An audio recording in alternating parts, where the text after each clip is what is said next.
The radical. Fundamental principles of freedom, rational self-interest, and individual rights. This is the Yaron Brook Show. All right, everybody, welcome to Yaron Brook Show on this Friday. It's Friday already. It's March 27th. We are indeed at the end of March, the very last weekend of March, and it is about a month. Tomorrow will be 4 weeks from the start of the war. I thought I would do a show kind of in review. Where are we in the war? What is the situation? Is victory possible? Is a deal possible? What is going on? What is going on? What is going on with the war 4 weeks in? Is it a success, failure? All of that stuff. There continues to be negative news constantly with no stop. Clearly, the Iranians are winning the propaganda war, and I think the main reason for that is that so many Americans are eager to help them out.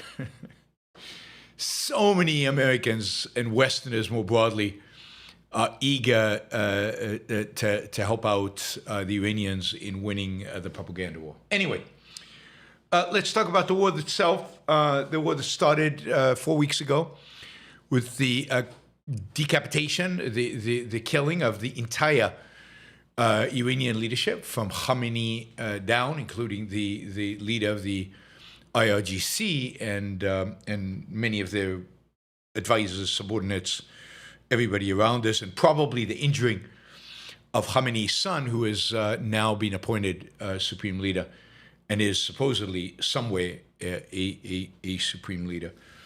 It started with that, and of course an attack on the infrastructure of Iranian ballistic missile launching and their missiles. Within 3 days, the number of missiles declined dramatically. But to somewhat surprise, the Iranians are managing to get off a steady barrage of missiles and drones every day. Small quantities at a time, but significant, so one at a time, but significant numbers. So more harassment than anything else. Once in a while, missiles get through, as they did in southern Israel a few days ago, and there are real casualties. But most of the missiles are just there to harass and disrupt. Same is true.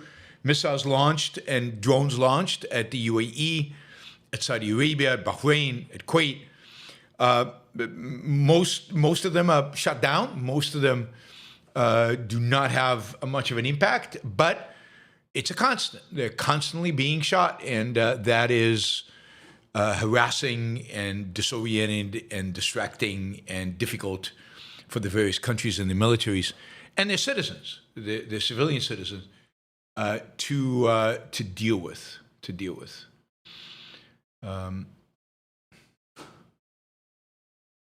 So that happened within 3 days.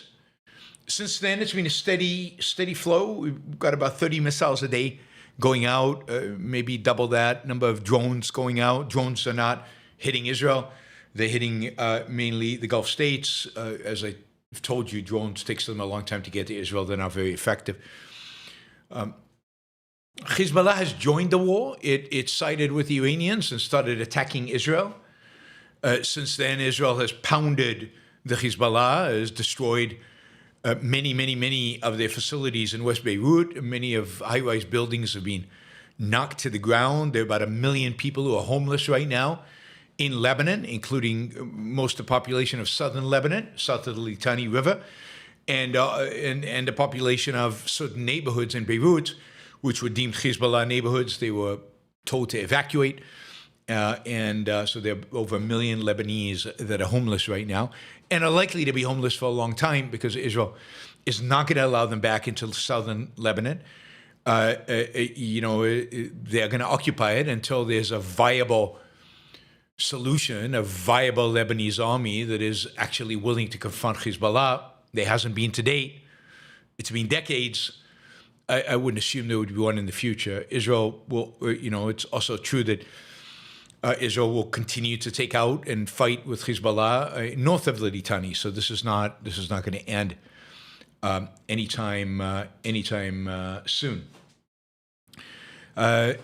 So far, casualty-wise, there have been casualties on the Israeli side, all civilians, 100% civilians, but relatively few, 2 to 3 dozen at the most.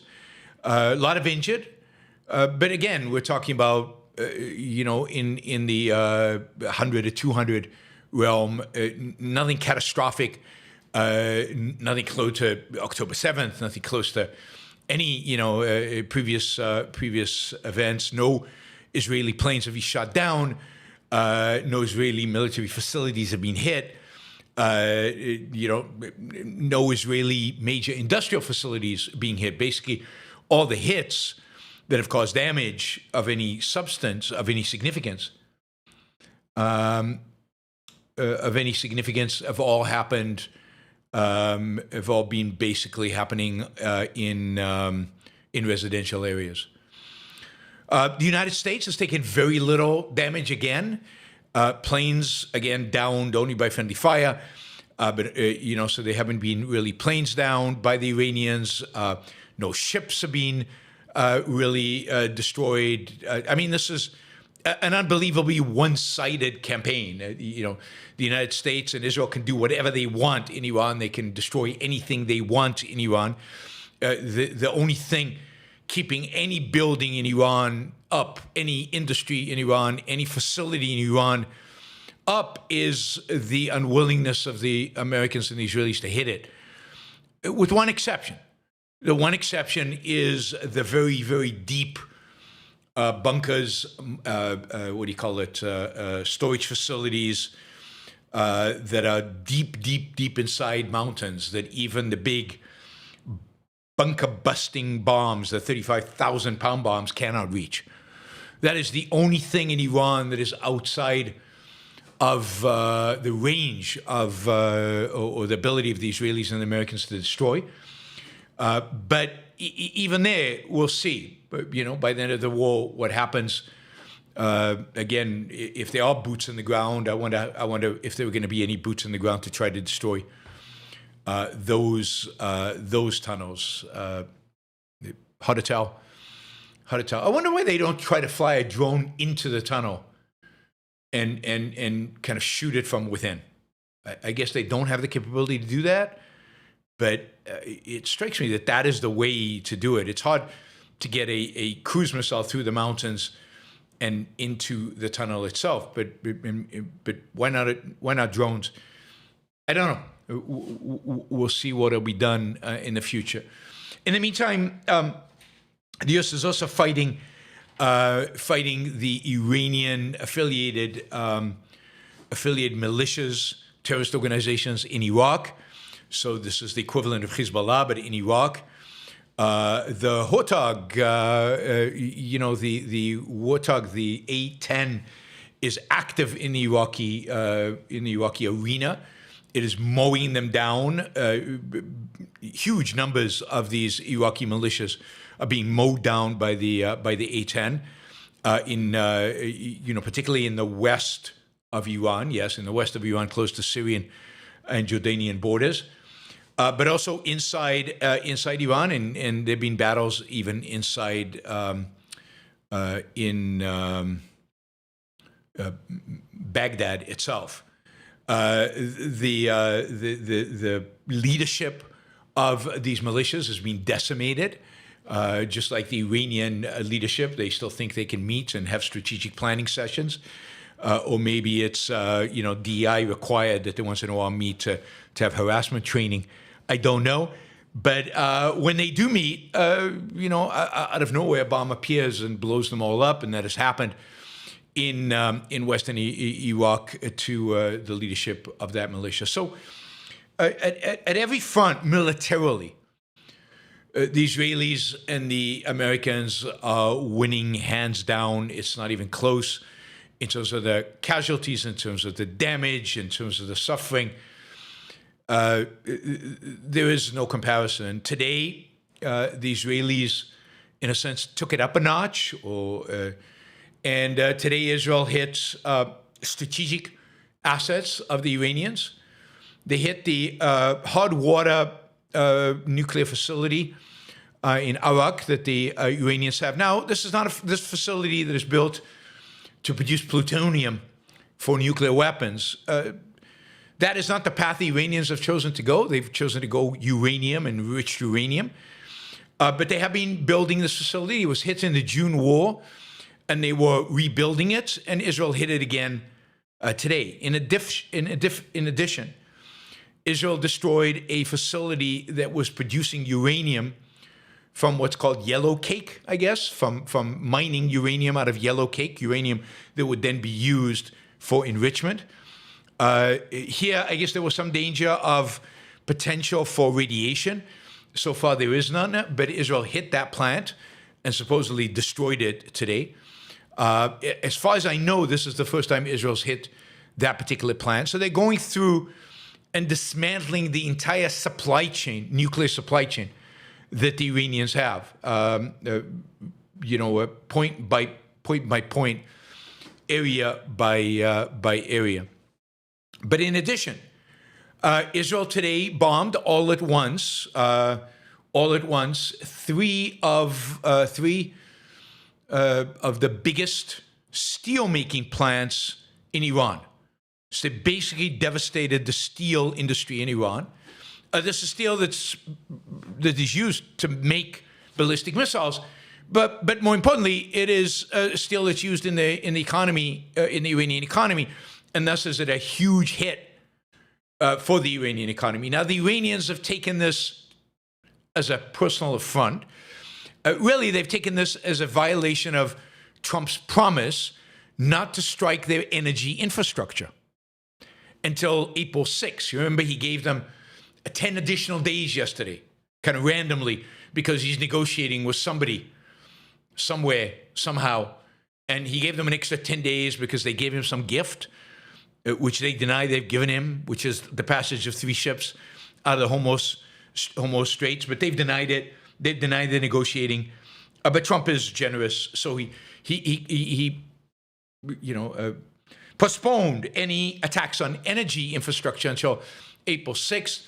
The Iranians are saying now that the attack on the steel industry and on the nuclear facilities constitutes an attack on energy infrastructure, and therefore they're about, and we'll see in the minutes, hours, days to come, they're about to launch a massive attack on Gulf states, on energy and power facilities in a variety of Gulf states, right? Unbelievable. I mean, here's Mauro Nafal. I mean, a real creep. And, but he is the official news guy of X, I guess, of Twitter. He is constantly reporting breaking news and interviewing people, but he's really, really bad and really disgusting. But listen to this, right? This is the sense in which Iranians are winning, right?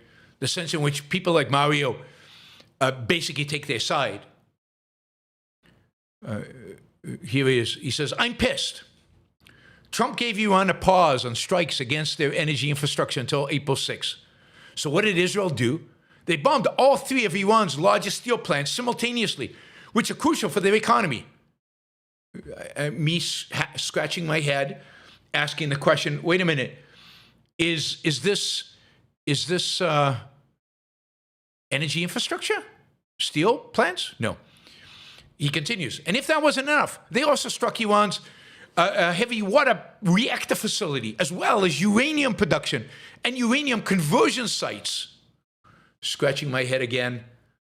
Nothing to do with their energy production. And indeed, the United States and Israel said from day one, number one target was the nuclear program. So what's the surprise? Okay, he continues. All on the same day. How horrific is that? Why did Israel do this? And was it in coordination with the United States? Well, not according to J.D. Vance. If it's in coordination, it means Trump lied to the Iranians. Oh my God. Can you imagine? This would be, I mean, global news. Trump lied. It must be the first time ever. Although maybe what he means is Trump always lies to the Americans. Now he's lying to the Iranians as well. How did that happen? I mean, God. Anyway, if not, then Israel is lying. If you take into account the report today that J.D. Vance yelled at Netanyahu over the phone this week, upset at being dragged into the war by misleading intelligence, then I think you have your answer. Israel seems to be trying to sabotage these negotiations, and it serves their interest to do so.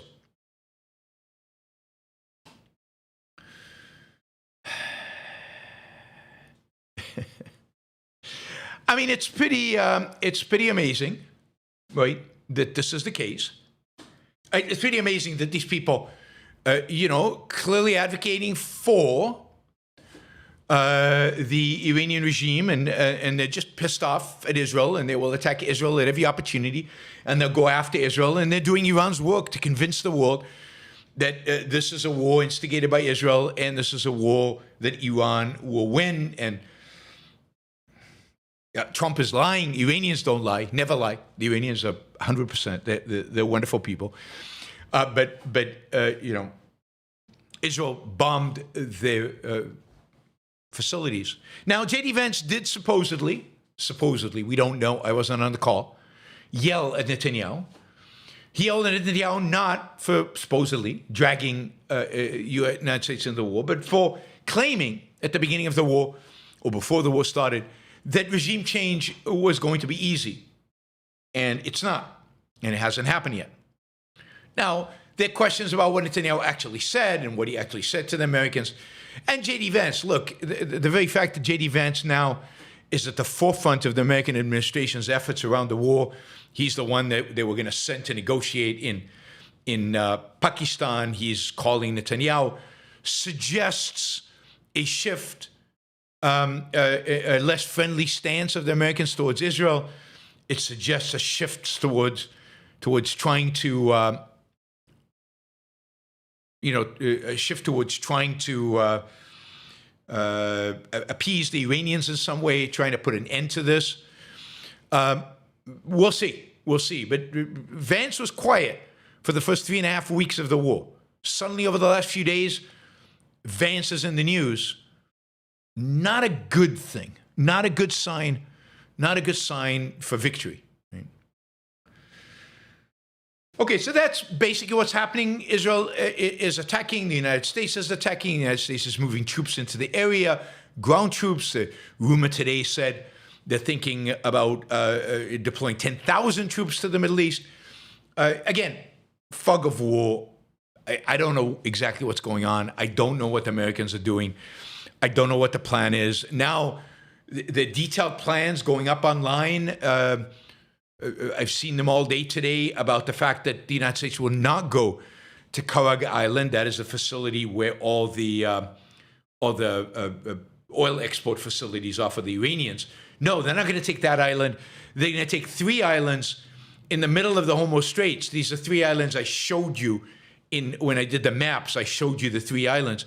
Anyway, these are 3 islands that the Shah of Iran basically took in the 1970s from the UAE. So these are 3 islands that are in dispute, that the Iranians claim are theirs, that the UAE claim are theirs. They sit right smack in the middle of the entrance to Hormuz Strait. They have incredible strategic potential. So now, but again, why would this be all over the news? That is, if they really intend to take those islands, why would they advertise it in advance? So I don't know what the military plans are. I have no insight into their intelligence. To me, it makes sense rather than to take Cloobeck Island. It does make sense to take the Hormuz Straits itself, to take the islands, to control it. If you do that, you control all the shipping coming out of Iran.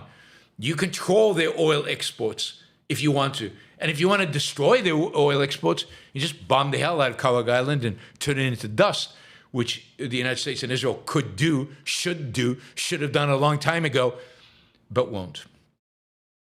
So that's kind of where we are.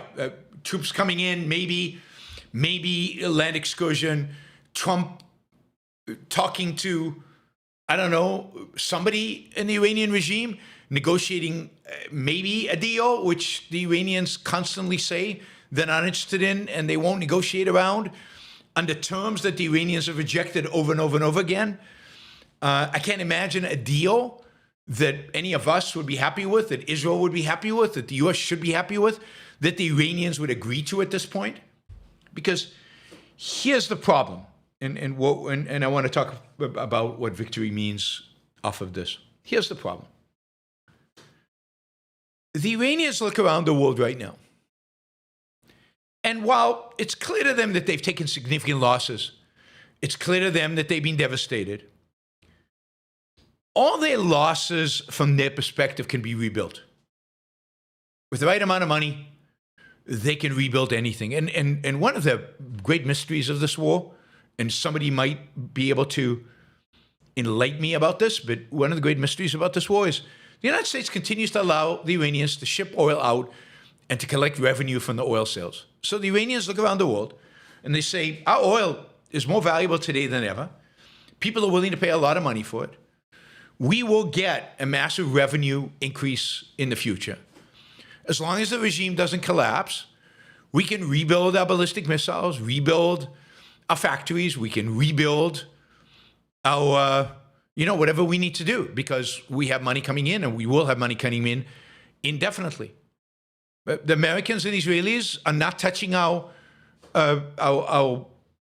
oil fields and our oil production facilities. Those we cannot build. Those would take years to rebuild. But they're not touching those. So as long as they don't touch those, it means we continue to have the ability to sell oil in the market and therefore continue to have money. At the same time, we control the Hormuz Straits. Nobody seems to really be challenging that. I mean, there's a lot of noise being made. Americans claim they're going to reopen it. The UAE today announced that they will reopen it. They're trying to form an international coalition that will open it, something I've been advocating for since week one. But it still hasn't happened. There seems constantly reports about countries willing to do it, and nobody's actually sending, except the Indians. The Indians are the only ones that have 7 boats right outside the Hormuz Straits, and they're claiming they're going to go in to escort Indian ships out. We'll see if that happens. That'll be an interesting experiment to see what happens.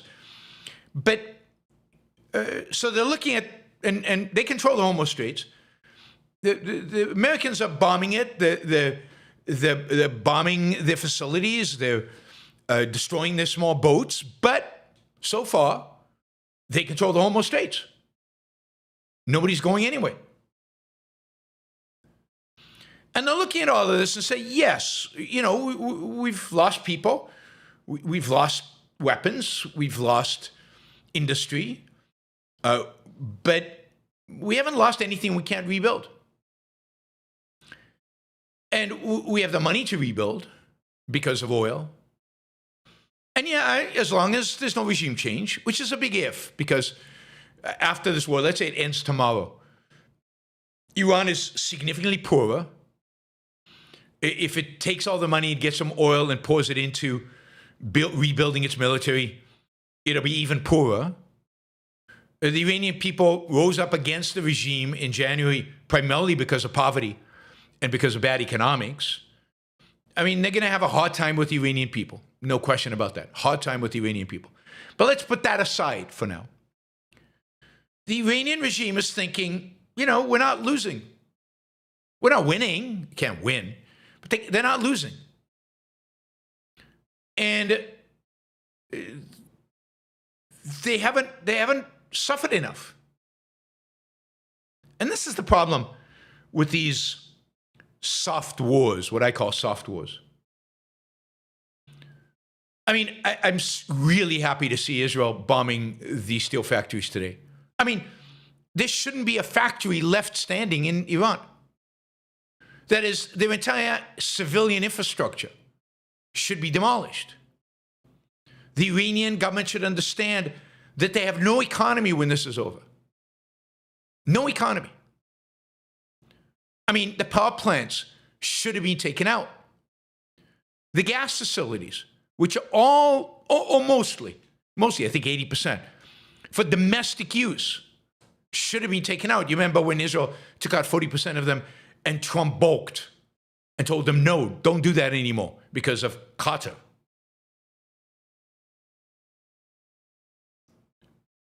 I mean, that should have been taken out.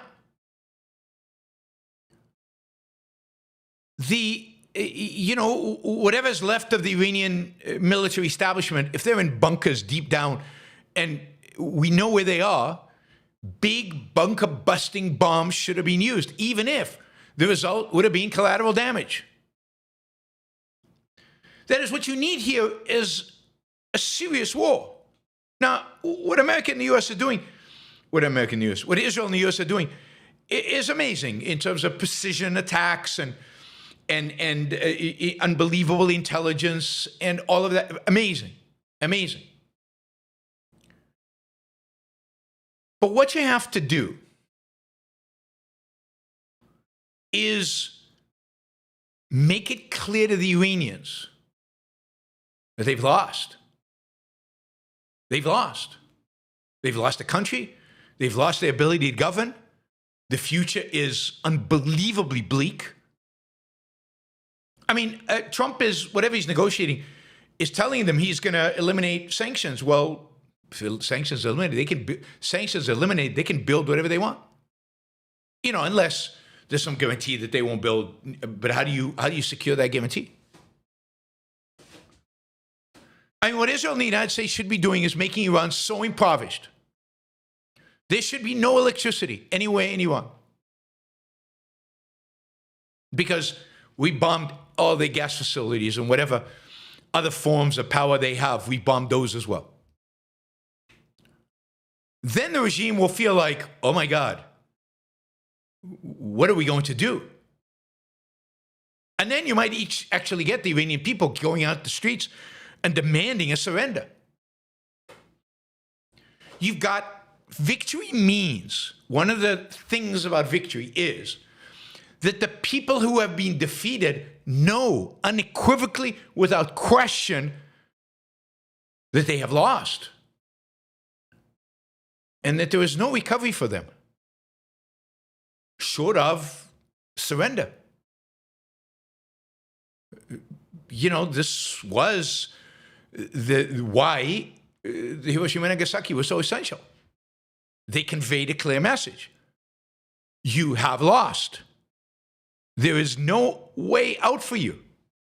And the Japanese got it. They got it. They had to surrender.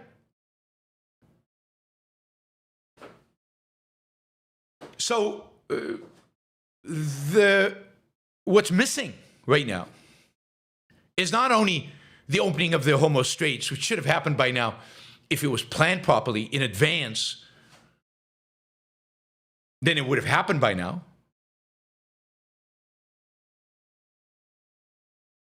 And massive failure, massive strategic failure. And don't believe all the people who are telling you out, all these former generals and admirals telling you out, oh no, we know the U.S. government, the U.S. military prepared for all these scenarios. They have a plan. They know. Yeah, they do. They have plans. Just like Israel had a plan for what would happen if they need to invade Gaza. But then when they actually had to implement their plan, they had to reconceive the whole thing, and it took them 3 weeks. Was there a plan on day one? Was there a plan on day -1? What to do with the Hormuz Straits? And the answer to that is no. There was no plan. Trump evaded the need for one and launched the attack without one, thinking he wouldn't need it. And so it's taken it took 2 weeks to get a plan.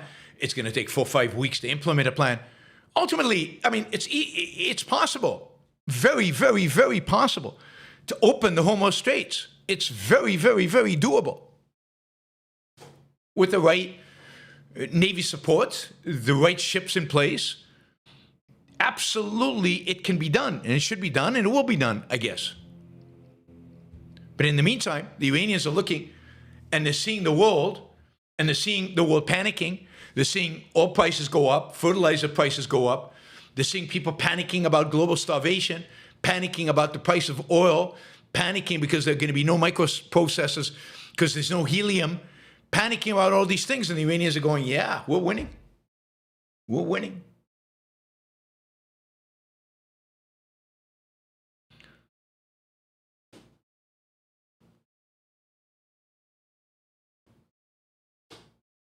Right? There's a funny comment on the chat from Aubrey. So I'm distracted. Sorry. We'll get, maybe we'll get to that. What America has to convey to the world unequivocally, and all this talk about negotiation is a massive destruction from conveying this message.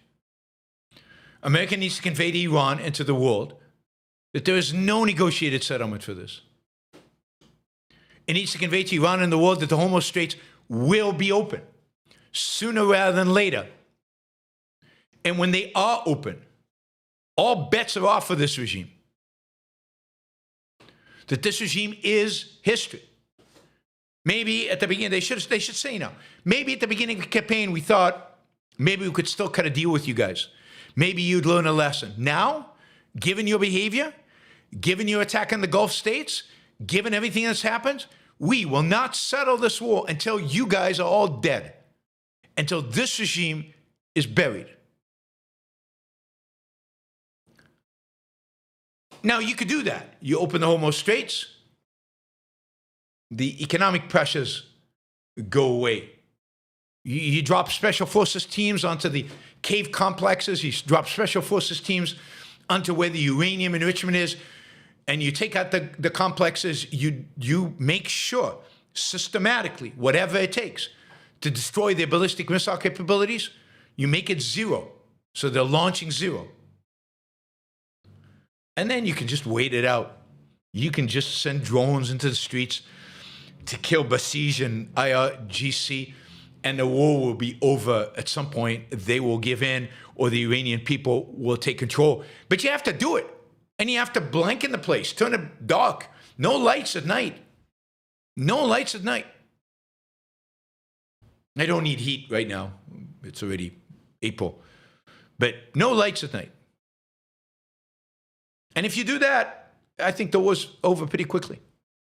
But when you negotiate, and you keep saying, I really want the war to end, and 2 weeks it'll be done, and now it's 4 weeks. No, now Rubio just said 2 to 4 weeks from today, which is probably more realistic, because if they're going to invade the islands, if they're going to bring troops in, they need to build up the infrastructure for that. That's going to take weeks, probably 4 rather than 2.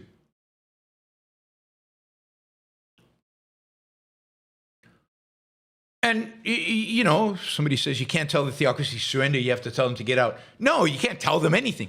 You have to kick them out. You have to kill as many of them as necessary for them to run away. And you have to get the population to rise up against them. And I don't think we're that far away from it. It needs that push. Victory is possible. Victory is within our reach. But it's that final push, which it doesn't seem like Trump is willing to make, right? Take out the power plant. No, we'll do it in 24 hours. No, 5 days. No, 10 days. I mean, how does the Iranian regime read that? It reads it as Trump is a coward. It reads it as Trump is not willing to do what is necessary to actually win.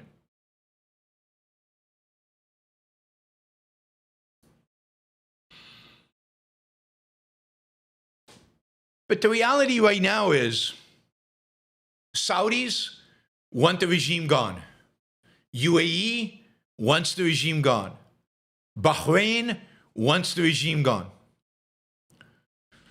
They've even talked about potentially using their own forces. UAE is volunteering its navy, which is small, but very, very technologically advanced.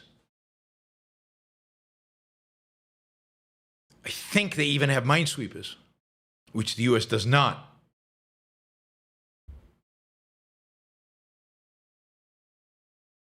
Oh, I completely think that the Iranians think he's too cowardly.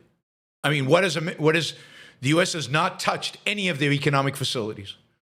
The U.S. has not taken out any of their leadership. The U.S. is focused on big infrastructure, trying to break those caves, trying to get the missiles, going after the shore. The U.S. has not shown any willingness to attack civilian infrastructure, not shown any willingness to actually penalize this regime, penalize it in a way that their people will suffer. People have to suffer in a war. No way around it.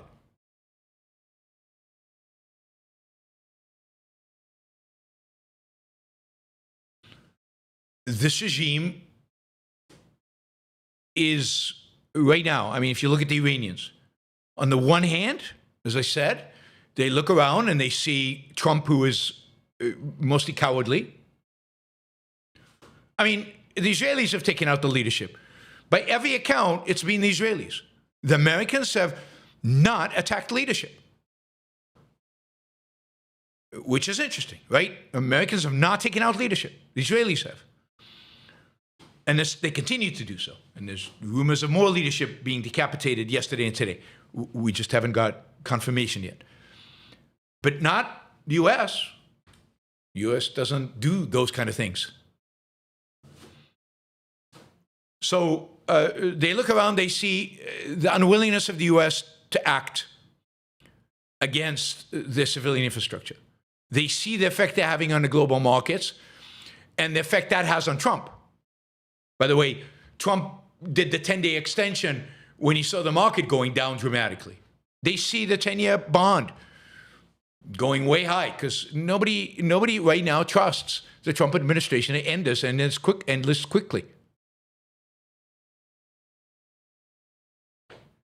But on the other hand, they also see their colleagues killed, their weapon systems deteriorated, their people hate them. It's not clear who's running Iran right now. That's, it's part of it. Supreme leader might be, might not be. Nobody knows. Speaker of the House is supposedly negotiating with Trump, but does he have power? The head of the IRGC knows there's bounty on his head, and it's just a question of time before Israel succeeds in killing him. They're certainly trying. Whether they've actually gotten him or not, we'll find out. But he knows they're after him. Every IRGC commander at a senior position knows Israel is trying to kill them. The only two people who are off the list right now are the Speaker of the House, who's negotiating with Trump supposedly, and the Foreign Minister. Trump took them off the list. There's another sign of unbelievable weakness.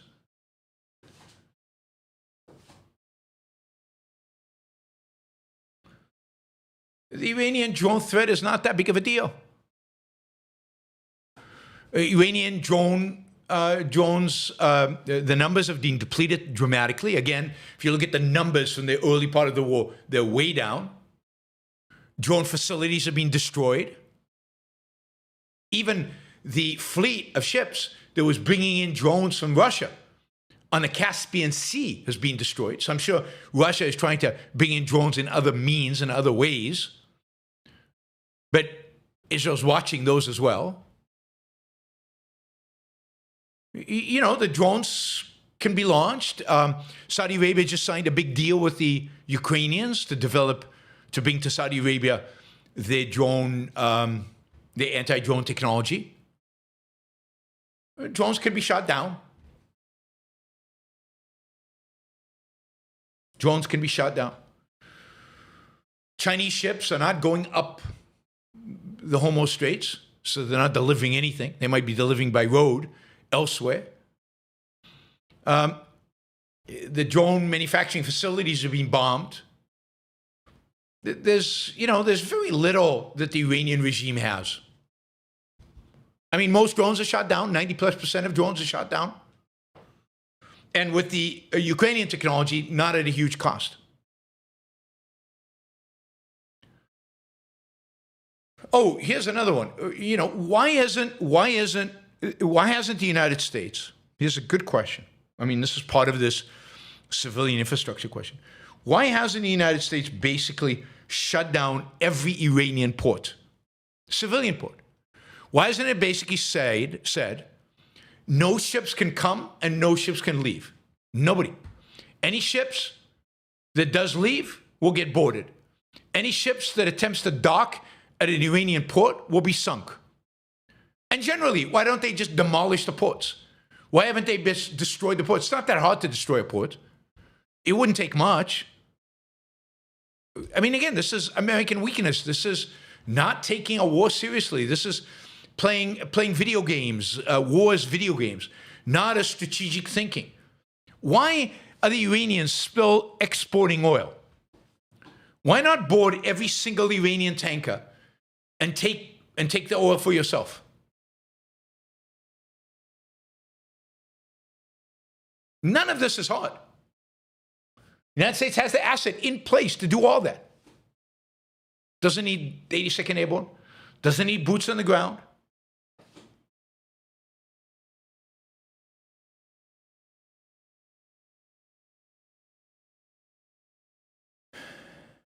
It really is, maybe a video game war, and with rules of war straight out of just war theory. No civilian casualties, no civilian facilities. Don't hurt the economy. They have to rebuild afterwards. But that's what they're doing. That's how they're fighting. And they're bombing every day, huge amounts. But nothing civilian. No, none of the ports. They bombed ships. They've sunk basically the entire Iranian Navy. 92% supposedly of the ships. I don't understand the 8%. Supposedly there's one large Iranian warship still standing. Why? Why hasn't it been sunk? So I don't know. I mean, somebody should ask ChatGPT. Maybe they know. Why is the one ship not being sunk? Is it in China? Is it in a tunnel deep down? Has it disappeared? Nobody can find it? I mean, satellite imagery, you think you could find it pretty easily. And then, one bomb and it's gone.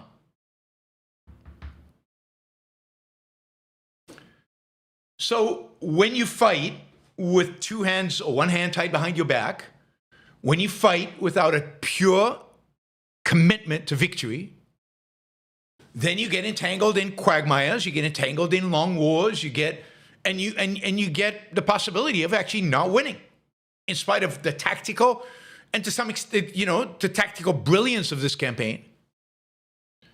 Certainly on the American side, there is a massive void of strategy. Again, no strategy for the Straits of Hormuz, no strategy to take out the civilian infrastructure, or no willingness to take out the civilian infrastructure. Israel's doing it. Maybe it's getting American approval. Maybe not. I do not know. But the IDF is focusing now, and I think in the next a couple of days, will focus on economic targets. They're worried. They're worried that the U.S. is going to cut a deal here and not win and fall short of victory. So they are doing what they can to take out whatever assets they can while they still can do it. And of course, the United States, Trump can tomorrow say, no more steel plants, don't bomb any factories. He could say that. We have no idea what he'll say, right? Like you said about the gas, like you said about power. No, can't do that. Why not? It's essential for victory.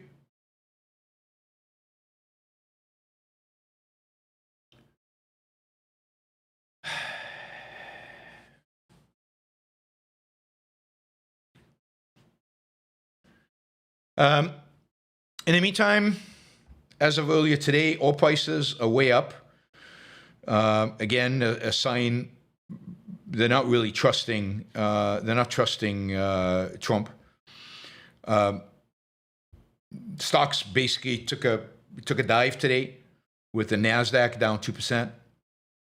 Crude, West Texas oil is for one of the few times during, as of one of the few times it's above 100.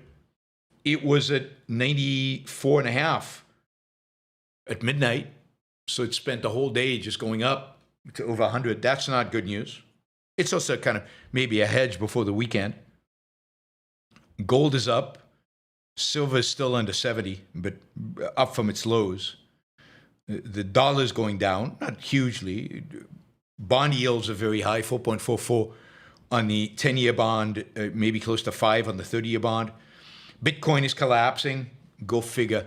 If Bitcoin's a hedge against something, somebody let me know what it's a hedge against exactly. So again, victory is very close, very achievable with the right strategic commitment. Open up the Straits of Hormuz, open it up ASAP. All you have to do for the oil price to come down is have an armada of ships from a variety of different countries ready to go. Oil prices will come down, and then go do it. And you should be able to start that with whichever countries are ready to do it right now. I mean, again, the Indian ships there, there's the UAE there. Maybe the Saudis will go in, maybe the Bahrain. They don't have a huge navy, but again, they're very sophisticated navies. And then the Americans have a navy there. Japan has a ship there. Just go in and do it. I guess they're waiting for the ground troops. I guess they're waiting for the ground troops to take the islands before they put ships in harm's way. That's the only explanation I have for not having done it already. And ground troops take a long time. You have to get them in place. You have to arm them. You have to train them. You have to make sure they know what their targets are. Not easy at all, and it just takes time. But victory, it's easy to know what the goal is, and it's easy to achieve that goal.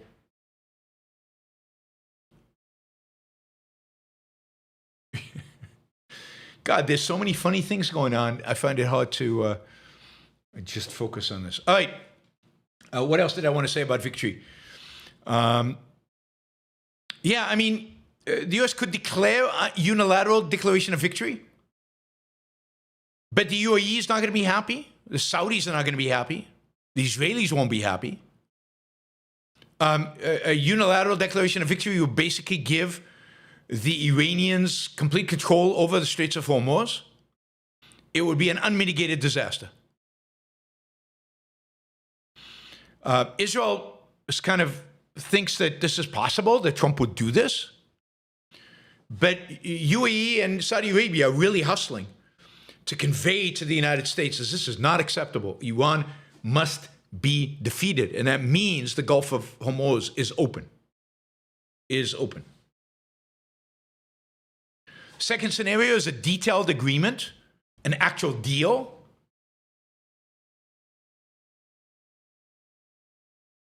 But,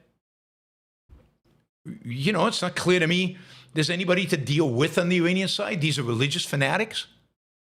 They have no interest in giving in, particularly if the United States does not show the willingness to take out their entire country. In other words, their oil facilities, their power plants, the gas facilities, really make this the end of, the destruction of Iranian infrastructure through and through.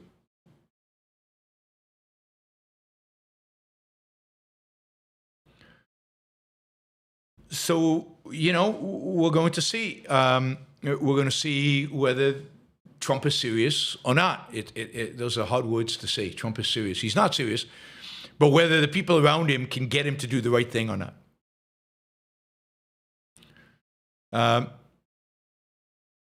So, yeah.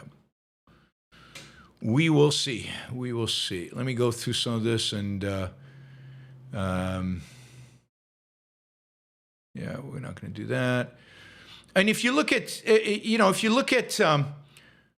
how bad things are in the markets relative to past wars, this was not that bad in terms of oil prices, in terms of stocks.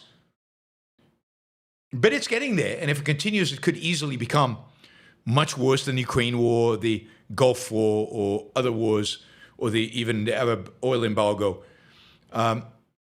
Again, the United States needs to get its act together. Really does. NASDAQ going down 2% today, not good. And not good in terms of this is significant pressure on Trump, right?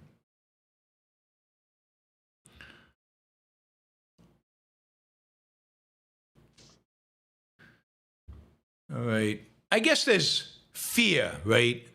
That if Iranian infrastructure is really hurt, then there'll be a massive refugee crisis. And this was right at the beginning of the war. Everybody says, oh, a war, this will be awful. There'll be massive refugees. Turkey will be, Iran has a border with Turkey. Turkey will be flooded, and they'll be heading to Europe. And the fact is, that since the war started, the number of refugees has actually declined. The number of people crossing the Turkish border has actually gone down, not up. Now, it's true that if it really gets bad in Iran, there is a possibility that more refugees will try to cross that border. It's also possible to stop them from doing that. You can stop them in a variety of different military ways. The border is not that long. They could flood into Iraq, but what would they do in Iraq? Iraq would be kind of a waste for them. Where are they going to go exactly? Turkey doesn't want them. If the U.S. decides it doesn't want them to cross over, it can help Turkey stop them. There's no 3 million Iranians displaced into Turkey right now. It's just, since the war began, maybe over the last 10 years, but it just these are made-up numbers. Made-up numbers. A lot of Iranians in the West might go to Pakistan or Afghanistan, but who cares? And not a lot for them to seek over there, right?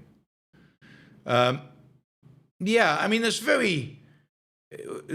ultimately very little risk, particularly if this can be done quickly, decisively, thoroughly, and then the United States comes in with some kind of aid package, some kind of lifting of sanctions, helping to rebuild the energy facilities. American oil companies come in. You could get Iran back up to, economic prosperity fairly quickly. It just opened the spigot of investment, not government investment, private investment. Just let U.S. oil companies come in there and start working the oil fields. Could be done very, very, very quickly. Very quickly. One second.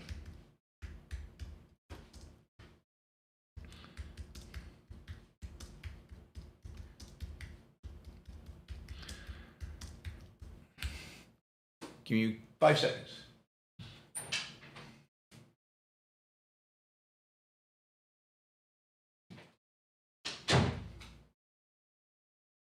All right.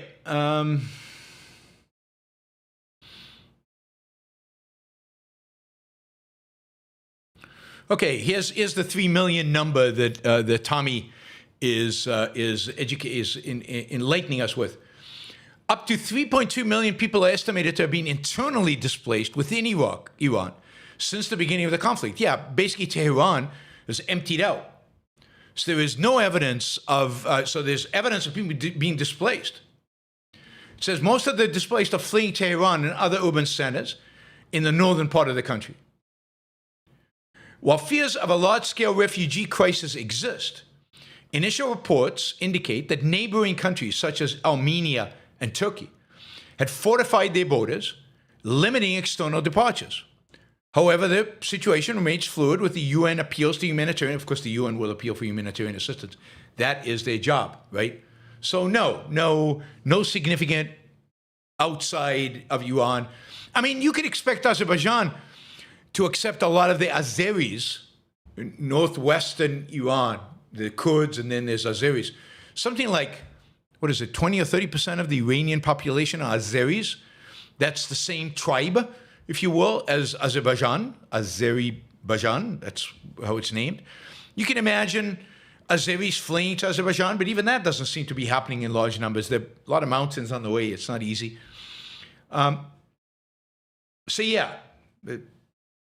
No big refugee crisis yet, and I don't think one to be expected.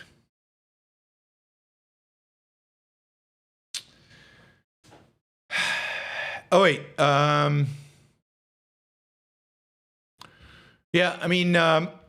let's see, Rubio said 2 to 4 weeks. He rejects the idea of Iran controlling Hormuz Straits in the future. Trump at some point says, me and the Ayatollah will control the Hormuz Straits. I don't think the Saudis and the UAE and Qataris are going to like that. Regime change, the understanding right now in Israel for regime change is it's not going to happen as long as there's fighting. While regime change is the ultimate victory, if we're thinking about victory, then regime change is the ultimate victory. That will happen after the war is over. That'll happen after this regime is weakened so badly. And the civilian population is so furious and is suffering so much that then they will rise up. But it probably won't happen while there's still bombing going on all over Tehran. Now,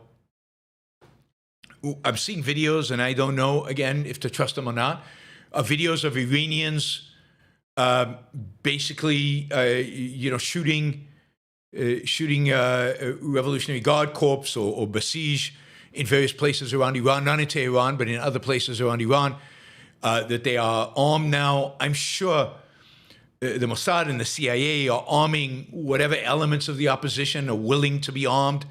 I'm sure there's a lot of that going on.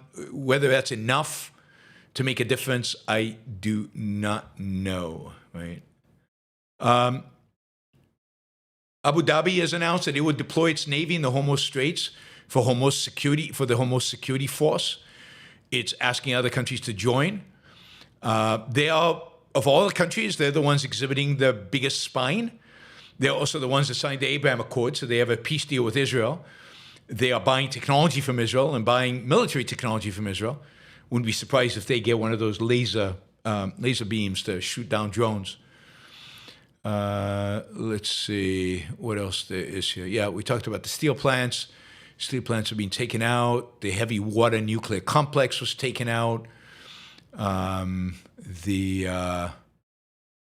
a whole list here. Metallurgy company, other industries, an industrial town east of Arak. And note that what the Israelis are doing in these industrial places is they're warning in advance to evacuate, so there are no casualties, but they're destroying the facilities. This is the UAE embassy in the United States. It says, we can't let Iran hold the US, the UAE, and the global economy hostage. A simple ceasefire isn't enough. We need a conclusive outcome that addresses Iran's full range of threats. Again, this is very few countries in the world are taking as strong of a stance against the Iranians as the UAE. The UAE stance is steadfast and firm. Our narrative is confident. So they are no ceasefire. Let's see. This is the yellow cake production site near Yazd, Iran. Yellow cake is U308. It's uranium-308. It's a production site. It's the only one of its kind in Iran. And it's necessary for taking raw material and ultimately enriching it in enrichment facilities and centrifuges. All right, there's the steel. Rubio has told the G7 it'll be 2 to 4 weeks. India supposedly has said that it's going into the Straits to escort its ships. We'll see if that happens. Yeah, that's that. That's that. I'm just making sure I've got everything. Heavy water plant again.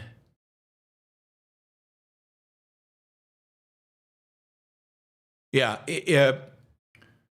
this evening, Iran put out a list of all the things that they're going to strike now that Israel struck their steel plants. Kuwait, desalination plant, a complex and power plant. United Arab Emirates, it's a nuclear power plant, desalination plant, power plant, and solar park. For Saudi Arabia, it's desalination plant and power and water station. Bahrain, its power and water stations. Qatar, power station and power and water station. Jordan, power station, power generation station. So they're going after civilian infrastructure in all those countries. Note that UAE, at least, has massive reserves of water. So if they take out their desalination plant, they're not going to all go thirsty. Paul corrects me in terms of the uranium. It's uranium-238. I don't know. The story said uranium-308, but you're probably right. All right. Yeah, we talked about that. We talked about that. We talked about all of this. There we go. All right. So bottom line, my conclusion after a month of war is we're close. The United States and Israel are close to winning this. Winning is within reach. It's not outside of reach. It is essential to win, but victory requires a kind of commitment that goes beyond what the United States, at least, has shown willingness to do in this war. Winning will both require whatever it takes to open the Hormuz Straits, and it will require punishing Iran in a way that is going to cause civilian pain. Taking our power, taking our gas facilities, making sure the Iranians, and my view is, I don't care about Qatar. They can take out all of Qatar as far as I'm concerned. The LNG market will find other sources. Who cares about the Iranians attacking Qatar? Is like God exists and he's implementing justice in our life. That's what it's like. Qatar is like the worst of the Gulf states. It has been an ally of the Iranians. It has been home to Hamas. It has been, thoroughly anti-Israel. Even now, it is blaming Israel for everything that's going on. Anything they get from the Iranians, they absolutely deserve. Israel has promised the Americans not to attack Qatar. That's fine. Let the Iranians do it for Israel. Let the Iranians attack Qatar. That's fine.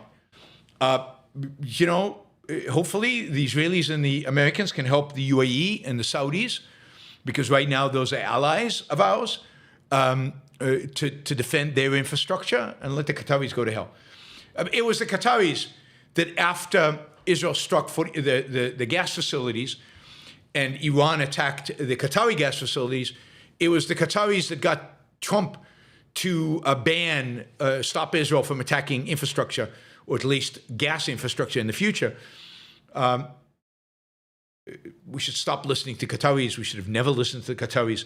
I mean, okay, the biggest liability to victory is Trump. It's Trump's willingness to listen to people like the Qataris.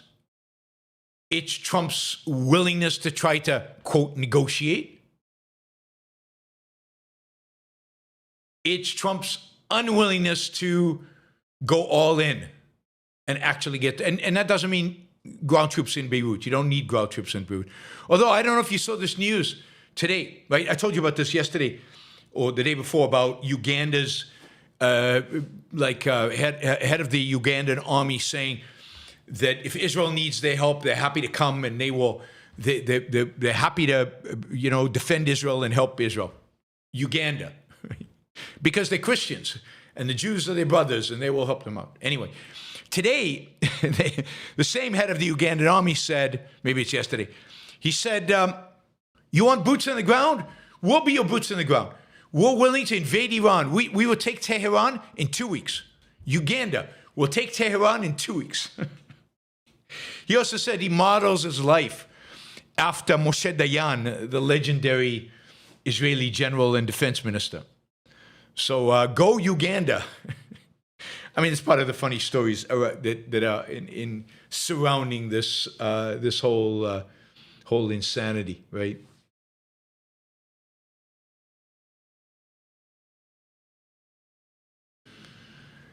Anyway, I mean, the biggest liability here is Trump. Trump's unwillingness to actually fight a war, unwillingness to put boots on the ground, Trump's unwillingness to destroy civilian infrastructure, Trump's unwillingness to completely back Israel, Trump's unwillingness to listen to Qataris and negotiate with the Iranians. That is the number one unequivocal obstacle to this war. Now, again, even if it ended today, Israel would be safer. I'm not sure about Qatar and the UAE and Saudi Arabia. They might not be safer, but Israel is safer. But that's not good enough. I want total victory. Total victory. We got an administration of nutcases. One of the things that caused me to laugh while we were going was this about J.D. Vance, right? He's doing an interview with the Benny Show, and he's asked about UFOs. Remember UFOs? Unidentified flying objects. And this is what the Vice President of the United States, maybe potentially a future President of the United States, this is what he says. I don't think they're aliens. And I was going, okay, oh, wow, oh, that's good. He doesn't think they're aliens. He just thinks they're unidentified. No, but what he says is, I don't think they're aliens. I think they're demons. Vice President of the United States, a future candidate for the presidency of the United States, thinks UFOs are actually demons. Now, this shouldn't surprise you. It shouldn't surprise you. He is really, really best friends with the guy the demon scratched, the guy who the demons attacked. He's best friend with Tucker Carlson. So why am I surprised?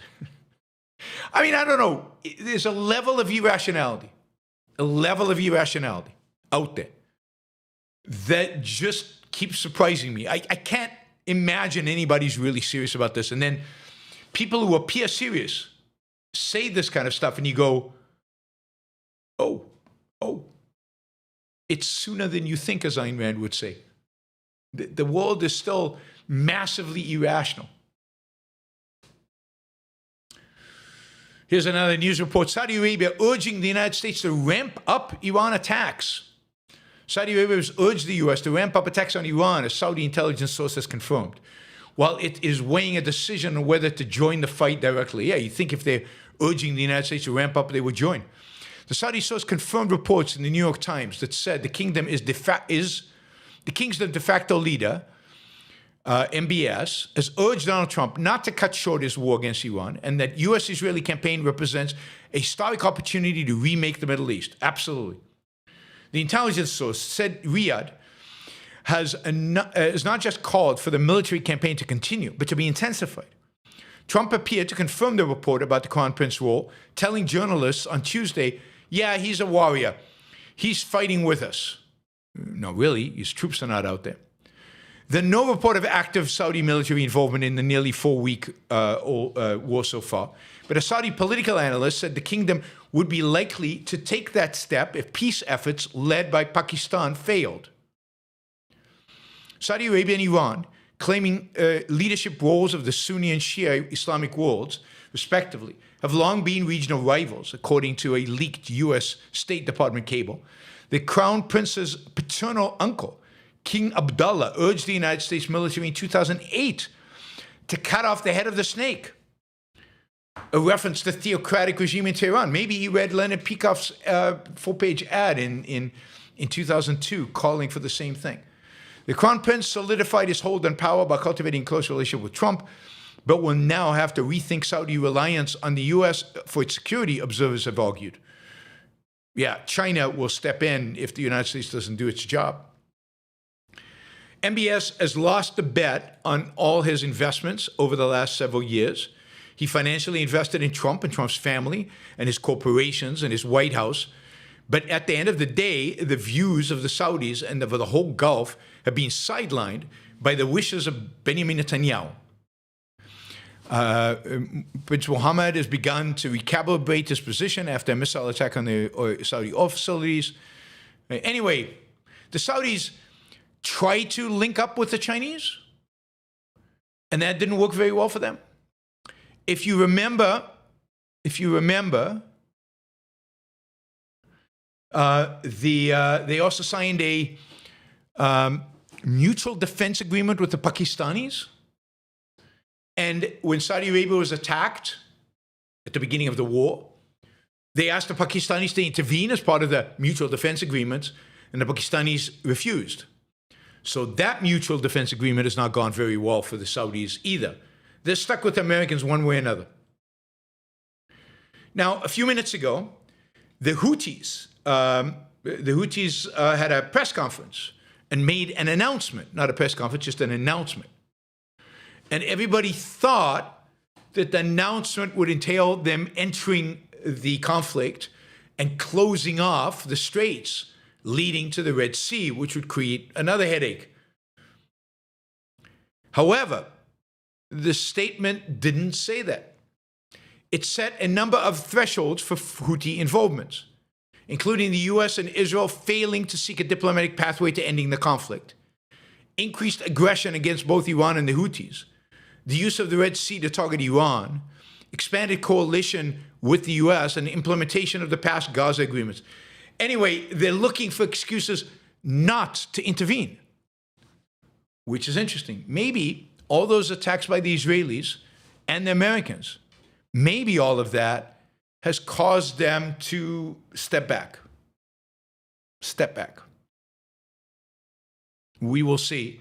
But so far, Houthis, in spite of the fact that everybody expected them to announce that they were going to intervene, they basically have decided, at least for now, not to intervene. Maybe they value their lives.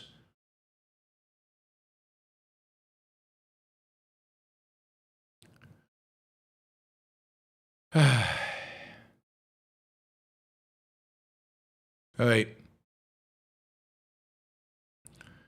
I think we're good. All right, let's go to your Super Chat questions. Yeah, I mean, look, talks are going on. It's just a question of probability of whether a deal could be struck. It's unlikely a good deal can be struck.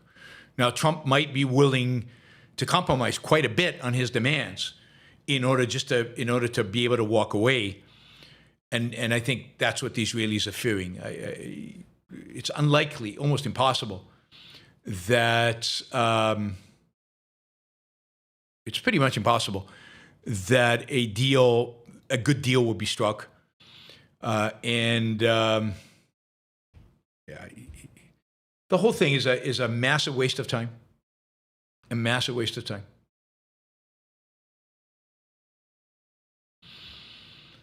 So, yeah.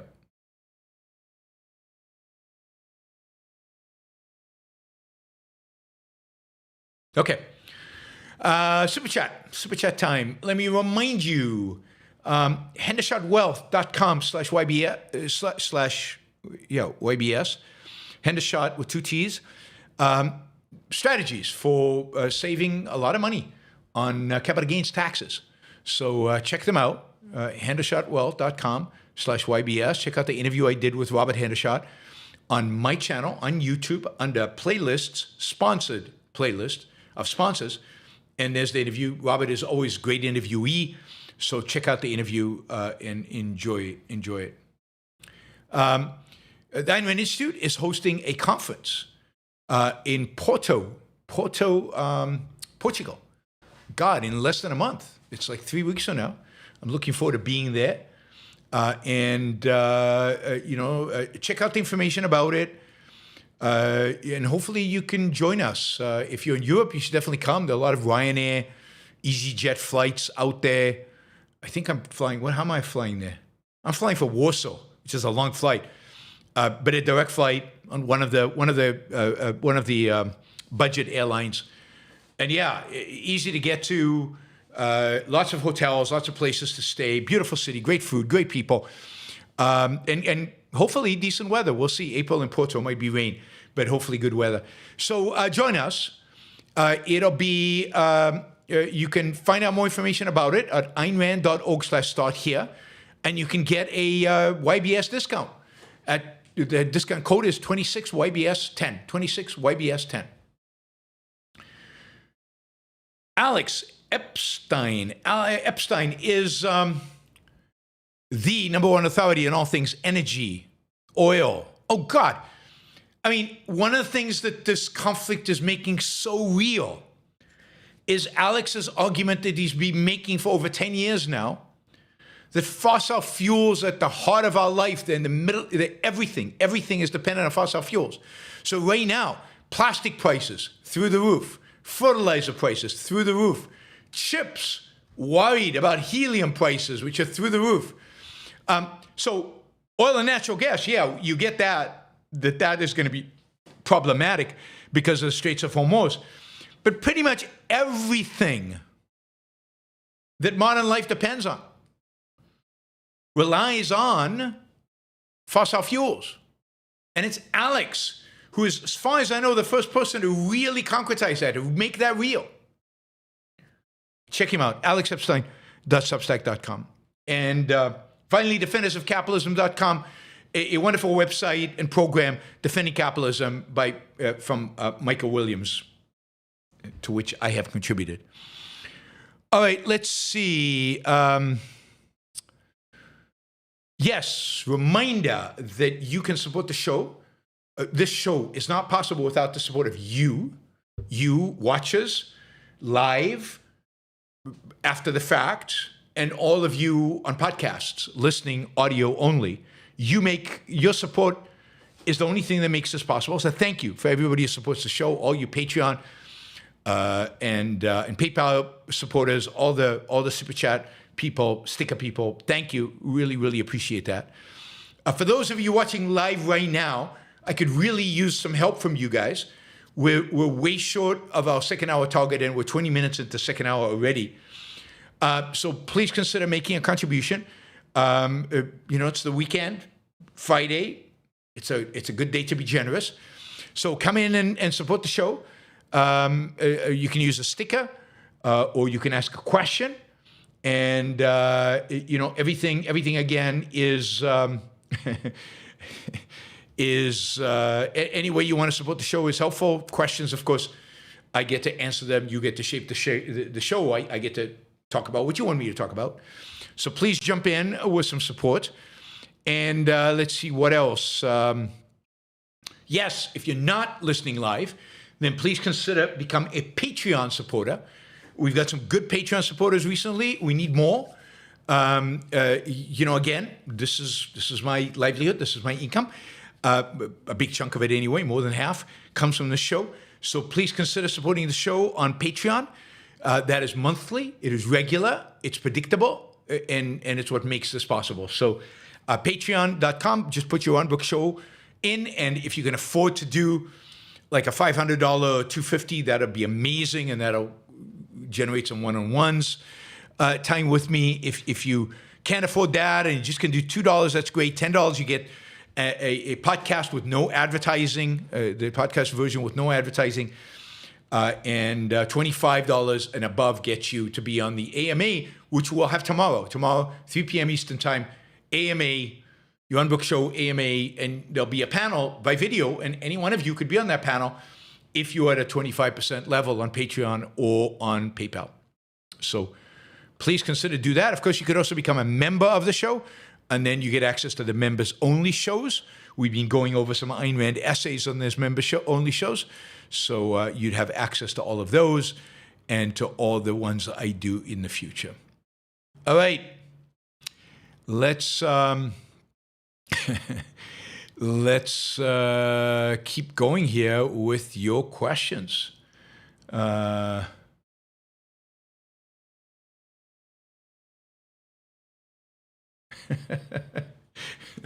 So Jonathan says, as much as I agree with you on most things, most issues, I constantly thank my lucky stars you have almost no influence on military matters in real life.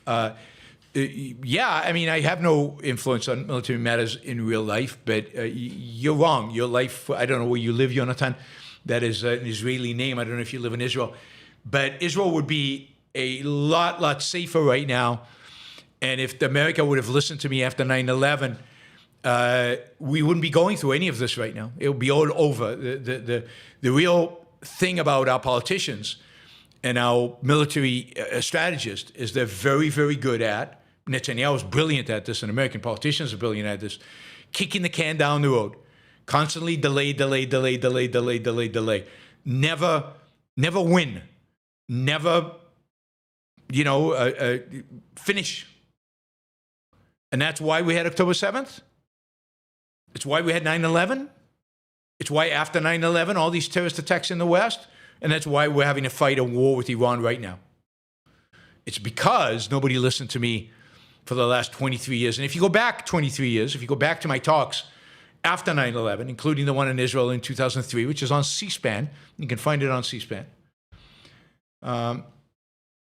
you will discover that I've been right on everything that I've said, on the big picture, in terms of what would happen if they didn't listen to me. Emil says Menachem Begin would have dealt with this. No, he wouldn't have. And he didn't. He didn't. And in 1982, when Israel invaded Lebanon and went all the way to Beirut, Menachem Begin didn't even know that was happening because Arik Sharon lied to him and basically drove the campaign without Begin's full knowledge. Begin was not as tough as he would seem, and suddenly Begin allowed Yasser Arafat to escape Lebanon because of Reagan. Begin made many mistakes, and no, there's no reason to believe Begin would have done any better than any of these others. Iran has no cards, zero cards, if America actually engages, if America does what it's capable of doing. A weak America, an America that doesn't want to win, that refuses to win, will lose. In that sense, the cards Iran has is a weak America, is a Trump that doesn't know what he wants and can't actually engage for victory. Arthur says, will the objectivist movement still grow after you're gone? Will it grow significantly more slowly? No, I don't think that's true at all. And if it does, it'll be a big failure of mine. But no. I mean, first of all, the objectivist movement grows because of Ayn Rand. It's still true that most people come to objectivism because they read Ayn Rand in high school, college, not because of me. I bring a lot of people in, but nowhere near the numbers that come through Ayn Rand. Ayn Rand is the source, and Ayn Rand's novels are the way objectivism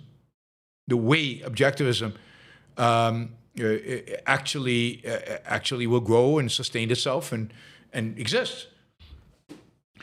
Plus, I really do believe that we are training a whole generation of intellectuals who will take my place, hopefully work side by side with me in the years to come, and have a bigger impact than I do. And there'll be bigger numbers of them. So, it will be a huge defeat from my behalf, a failure on my behalf, if I'm not replaced with 20 people, right? If for every one of me, there aren't 20. So, no, I think the objectivist movement will accelerate over time, but it has to be, you have to take into account the context, the society. I mean, if people are brainless, then there's nobody to talk to. But as long as society's reasonable, then yes. Right? And of course, the real contribution to objectivism is Ayn Rand, of course, founder and a creator of it, and then Leonard Peikoff, Oprah. You don't have objectivism without those. So I'm not, in the big picture, I'm not that important in the big picture.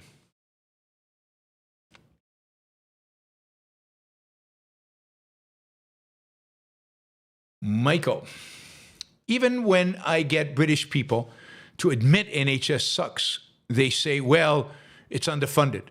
Why can't they understand it's the nature and incentive structure of a socialized system to always be dysfunctional? Well, because they're altruists. Because, they believe that with enough goodwill and with enough money, I mean, why do people keep hearkening for socialism? Why do people still believe communism is a noble idea? Because of altruism. It's all altruism. It's all altruism. So altruism is what keeps returning these people to the NHS, keeps insisting it will work just if we tinker with it just right. They can't imagine that a system like the NHS wouldn't work. That would cause them to have to question the whole premise of altruism as applied to politics. And they can't do that. They won't allow themselves to do it. And of course, it doesn't help that there's no real alternative system out there that is purely private that they can see without any question is better. Partially because they're ignorant of the Swiss system, the American system, and other systems. All right, let me thank Wes, did a $50 sticker. Thank you, Wes. Come on, that should be a challenge to you guys out there to do $50 or more. Beat West out with stickers. Jack, thank you for the sticker. Paul, thank you for the sticker. T.S. Khan, thank you for the sticker. Mary Aline, thank you. Roland, thank you.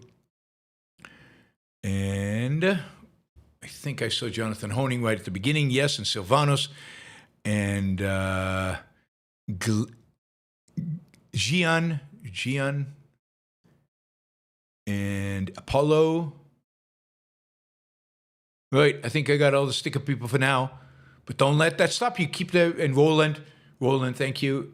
Keep the stickers coming in. Keep the sticker coming in. Thank you. All right, let's see. James, interesting fact I learned recently: the idea of equality on material possessions actually doesn't originate with communism. It comes from Plato. So did the idea of re-education concentration camps were in Plato's writings. Yeah, I mean, and the early Christians. I mean, what are monasteries, if not places where communism is practiced? A vow of poverty, and everybody's equal, and simple life, but equality of material possessions is crucial in a monastery, a nunnery. So, and if you will, that to a large extent comes from Plato. Christianity is very Neoplatonist. Christianity is very Neoplatonist. Michael, thoughts on Stephen Cloobeck running for governor of California? Seems like a legitimate businessman, refuses to work with Trump in the hotel business. Yeah, I don't know who he is. I haven't really followed the particulars of all the people running for the governorship in California right now. It doesn't look like anybody, there are these, I guess he's the CEO of Diamond Resorts International. Is he a Republican or a Democrat? I'm trying to, why doesn't it actually give the three? He's a governor. It doesn't tell you if he's a Republican or Democrat. Anyway, I'll take pretty much, he's a Democrat. Well, then he's not even close to the top Democrats that look like they could get elected. It's still way, way, way below. So he doesn't seem like to be one of the more prominent Democrats that might have a chance to get elected. The Democrats are going to have to consolidate their vote around a couple of candidates. Otherwise, the Republicans will win 1 and 2, and it'll be a Republican governor, which I don't think will happen. I think Democrats will figure out, kick a bunch of people out and focus on on certain people to focus the candidacy so that at least one Democrat will make the runoff. But, you know, anybody who's in business is going to be better than the joke that they have right now, and particularly some of the people running in the Democratic Party right now for governor of California are awful and would be worse than Newsom. All right, Lewis has a $50 question. Thank you, Lewis. Really appreciate the support. You were going to do that movie review. Let me know if you still want me to do it. Anyway, could you give concrete examples of how the average person commonly engages in altruism in everyday life without being aware? Yeah, I mean, I think the lots of little and larger examples. The person who doesn't really like his family and doesn't appreciate them at all and doesn't get anything out of them, constantly doing what his mother wants and constantly going to visit, not out of a sense of any value here, not even of loving their mother, but out of a sense of duty towards their mother, out of a sense of altruism.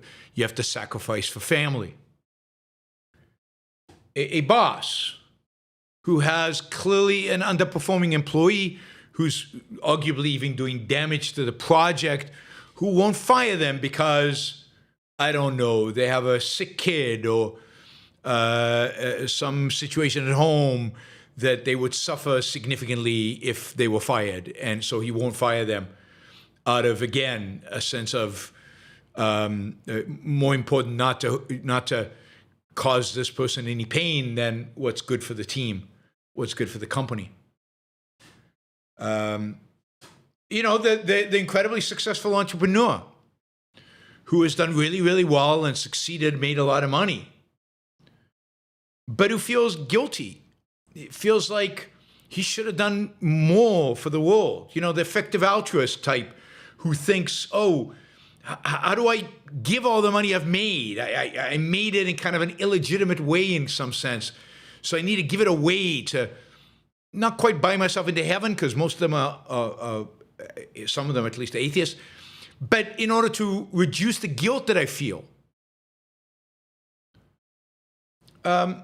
The person who is raised with altruism in his life and rejects it, hates the idea of sacrificing for other people, but instead of that becomes a cynical manipulator of other people and you know, tries to exploit them in every kind of way, and indeed hates other people because he knows the morality demands that he sacrifice to them. So the kind of malevolent types out there who just resent everybody around them and hate everybody around them, they're being driven by altruism. It's affecting their lives. And indeed, many of the malevolence that you see in the world out there is driven by the fact that people, they don't want to sacrifice for others, and they know it's their duty, so they lash out with malevolence because they can't live up to this morality. You know, we talked about the narcissist being another manifestation of this, right? So I don't know, you know, friends who ask you to do them a favor and you can't. You've got other stuff to do and it's not a good time and they're not that close of a friend, and you do it because they asked you and you feel like you have a duty to help them out. Now, you know, you have to balance that versus friends who are close and they're important to you and you really value the friendship and it's important to you to help them out. That's different, right? So those are some examples of altruism, you know, altruism in day-to-day lives for average people, I think, and not so average people out there. Let me know if you want to follow up on that, if that is satisfactory.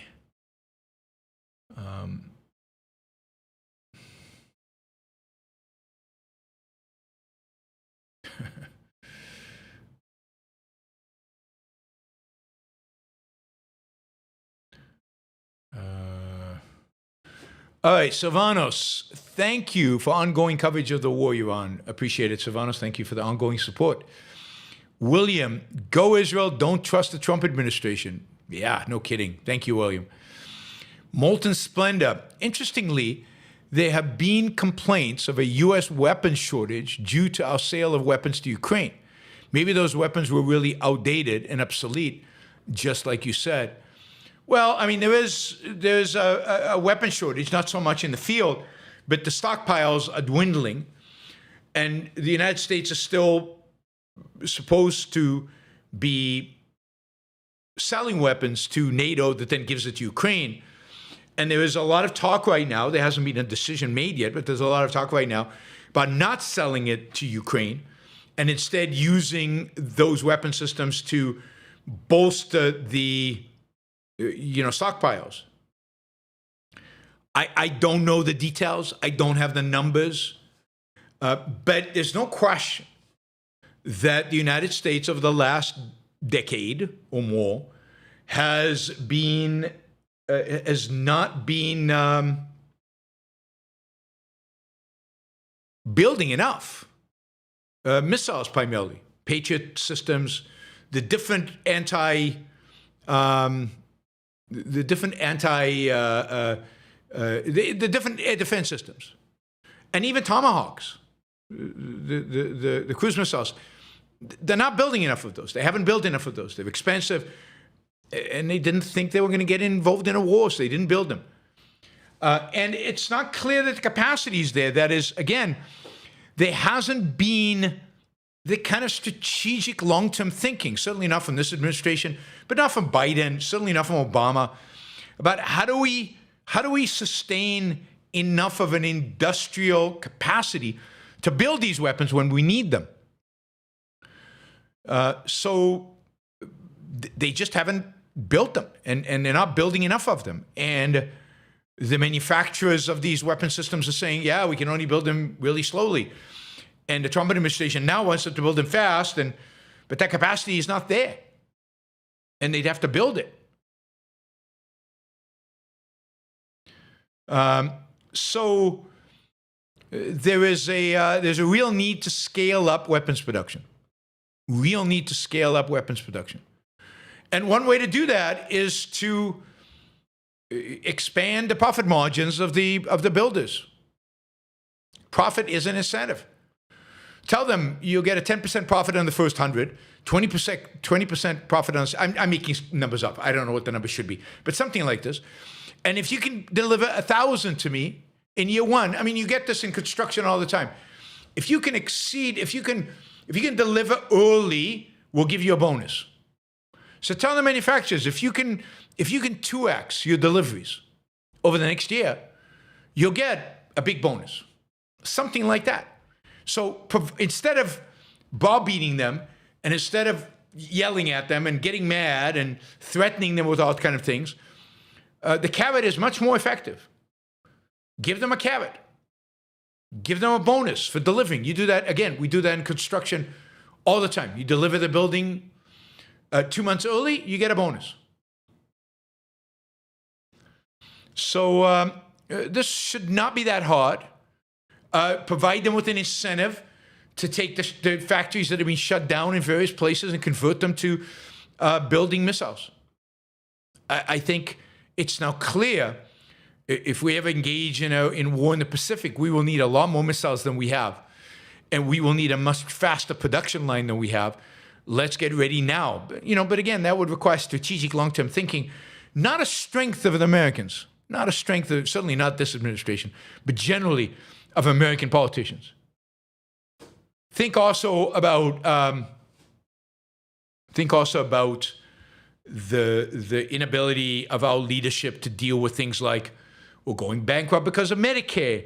Social Security is going to go bankrupt soon. Kick the can down the road. That's our foreign policy and that's our domestic policy. Kick the can down the road. That's all they can do. Evan says, hope this $20 will make you feel better about taking a long flight to Warsaw on a budget airline. Yeah, I mean, it's from Warsaw to Porto. It's the only airline that has a direct flight is a budget airline. So I've flown budget airlines in Europe, and I have to say, if you buy a a seat up front. I think you can buy extra legroom. They're not that bad. And it's worth it for a direct flight rather than having to change airplanes at some airports and the hassle, particularly if you have to fly through Frankfurt. My least favorite airport in the world, Frankfurt, Germany. I've talked about this in the past. Jeffrey, what should we know about Alan Greenspan? Oh, God. All right, you should know that he was never got an economics degree, got a master's. He was a numbers guy, very much an empiricist, somebody who focused on the empirics of stuff, but not really a principled thinker. He was associated with Ayn Rand. He met Ayn Rand, I think, in the 1950s, associated with her in the 60s and 70s. He wrote essays for her, which were ultimately included in the Capitalism Not Known Ideal. But those were heavily edited by Ayn Rand. So he was heavily influenced by her in those days. One of the things that comes out of his autobiography is that he believed that Ayn Rand was one of the first people that he'd ever met that was smarter than him. And that's what impressed him about her. What really impressed him was that she was smarter than him. He hung around her during the 60s in her circle. I don't know how frequently, hard to tell. But he was always also interested in policy. I mean, he ran a consulting firm that basically did a lot of statistics and a lot of policy work driven around data, around statistics. He was appointed by Ford to be his chief economic advisor. And even by then, he was very caught up in the politics of what was going on. He was very enamored with politics. He thought it was cool that he got to hang out with the president and he got to do all these things. While he was in the White House, they literally had these buttons, was it Kill Inflation Now, something like that, as if buttons will kill inflation. Anyway, he never really exhibited any great economic insight as a practitioner. After Ayn Rand died in the 1980s, now Ayn Rand was very happy with him at Ford administration. She liked Ford, and she actually has a photo visiting the White House, meeting Ford and Alan Greenspan, and there's a photo of the three of them. In the 80s, Alan Greenspan headed up a commission appointed by Ronald Reagan to review Social Security and make recommendations on how to make it solvent. And tragically and infuriatingly, is that a word, infuriatingly? The commission's recommendations were raise taxes and raise the retirement age, I think. And that's what was implemented. It was an opportunity for Alan Greenspan to argue for privatization. Just privatization would have been a big deal. But no, very conventional. And generally, my view of Alan Greenspan is he flirted with Ayn Rand.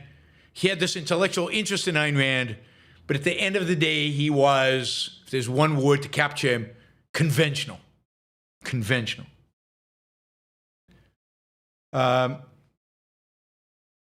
He then became chairman of the Fed in 1987 and was successful in calming markets when the market crashed in October 1987. Basically, he was successful doing that by flooding the markets with liquidity, with money. It became known as a Greenspan put, the idea that Greenspan would never let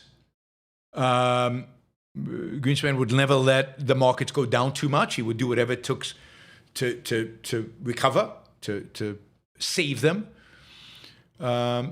Then what else can I say about Greenspan? He was a very conventional Fed Reserve chairman, and most of his tenure is considered pretty good, as good as you can be at the Federal Reserve, from post the crash until 2001. But after 9/11, in 2002 in particular, he made a fatal mistake of lowering interest rates way lower than he should have, and that ultimately was the fundamental cause of the great financial crisis in 2008. So I think to a large extent he's responsible. He did a lot of damage to capitalism. He went in front of Congress and blamed capitalism for the financial crisis.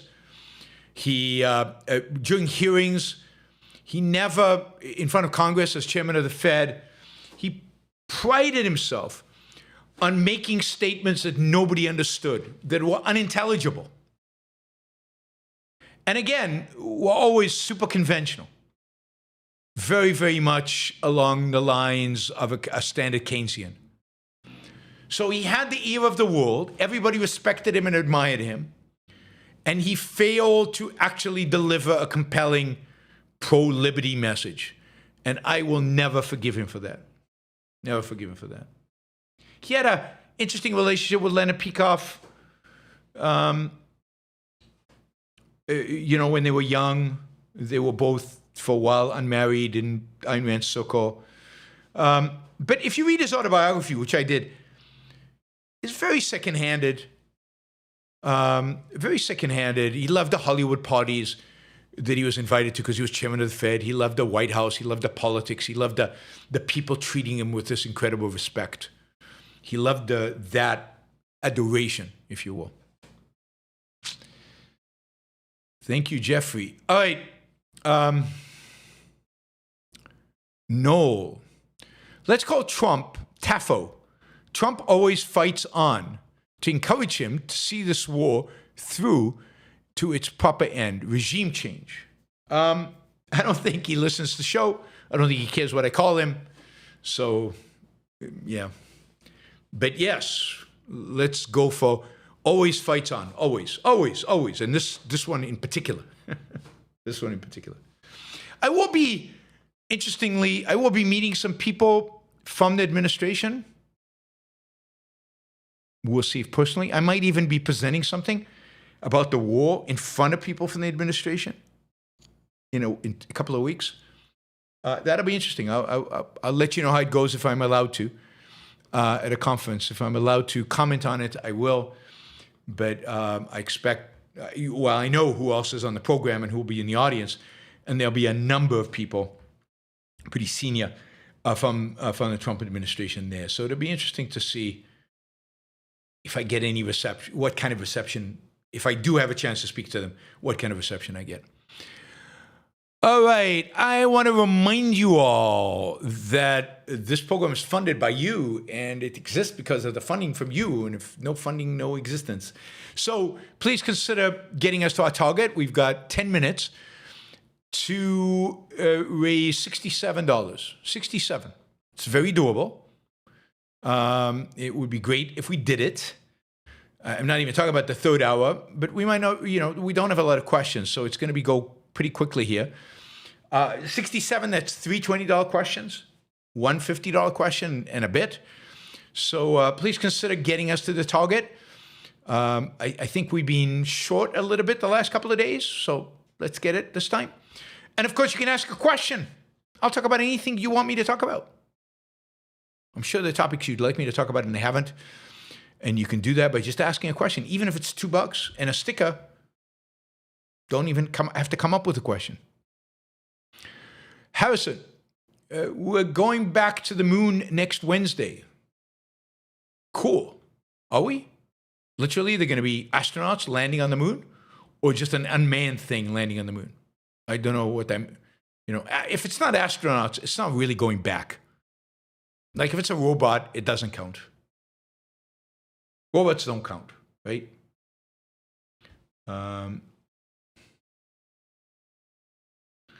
It looks like a missile did hit an airfield in Saudi Arabia and damaged a number of American refueling aircraft. It is surprising to me how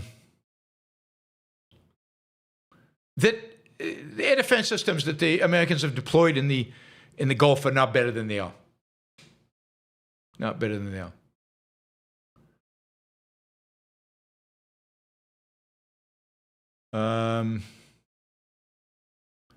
It looks like the Bushehr nuclear power plant, which is on the Gulf, has been hit. It is one where you could get nuclear radiation. and that could reach Kuwait, Bahrain, Qatar, Saudi Arabia, UAE. So I'm not sure what's going on there. Not sure who did that. Also, cluster bombs hit Tel Aviv. So cluster bombs are almost impossible to stop because it breaks up before you can intercept. And then the litter bombs, and it's very hard to hit the litter bombs. So a lot of damage. I don't know if any casualties, but Tel Aviv is being hit. But again, these the damage is pretty minor as compared to what's going on in Iran. Jeffrey, thank you for the sticker. Really appreciate that, Jeffrey. Thought criminal. Isn't it great to get money from a thought criminal? Thank you for the 10 British pounds. Really appreciate that. Gail, thank you for the sticker. We are now only $29 away. $29 away from hitting our goal. 29. All right, Newly Dan. Let's see. Newly Dan. Tribalists are anti-conceptual because they seek the security and safety of others. And they thought freedom scares them. Well, thought scares them. What, if anything, will motivate them to think for themselves? I think it's very difficult. Once you're a truly committed tribalist, it's very difficult to snap out of it. It's very, defeat. Tribal defeat. Like the Germans were tribal and then they were crushed and then they had no choice. They had no choice. So,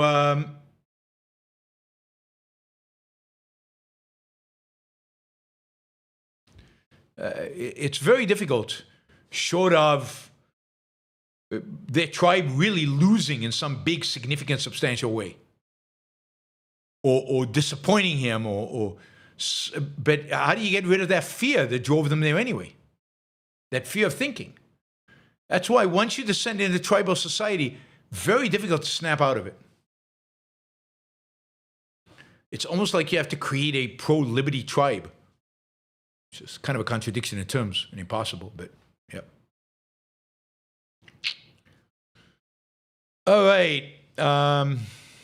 Michael says, billionaire Stephen Cloobeck said, money doesn't make you happy. Experiences make you happy. Memories make you happy. Is there some truth to this? Well, that's kind of stupid. I mean, his statement is kind of stupid because, yeah, there's money. Just having money doesn't make you happy.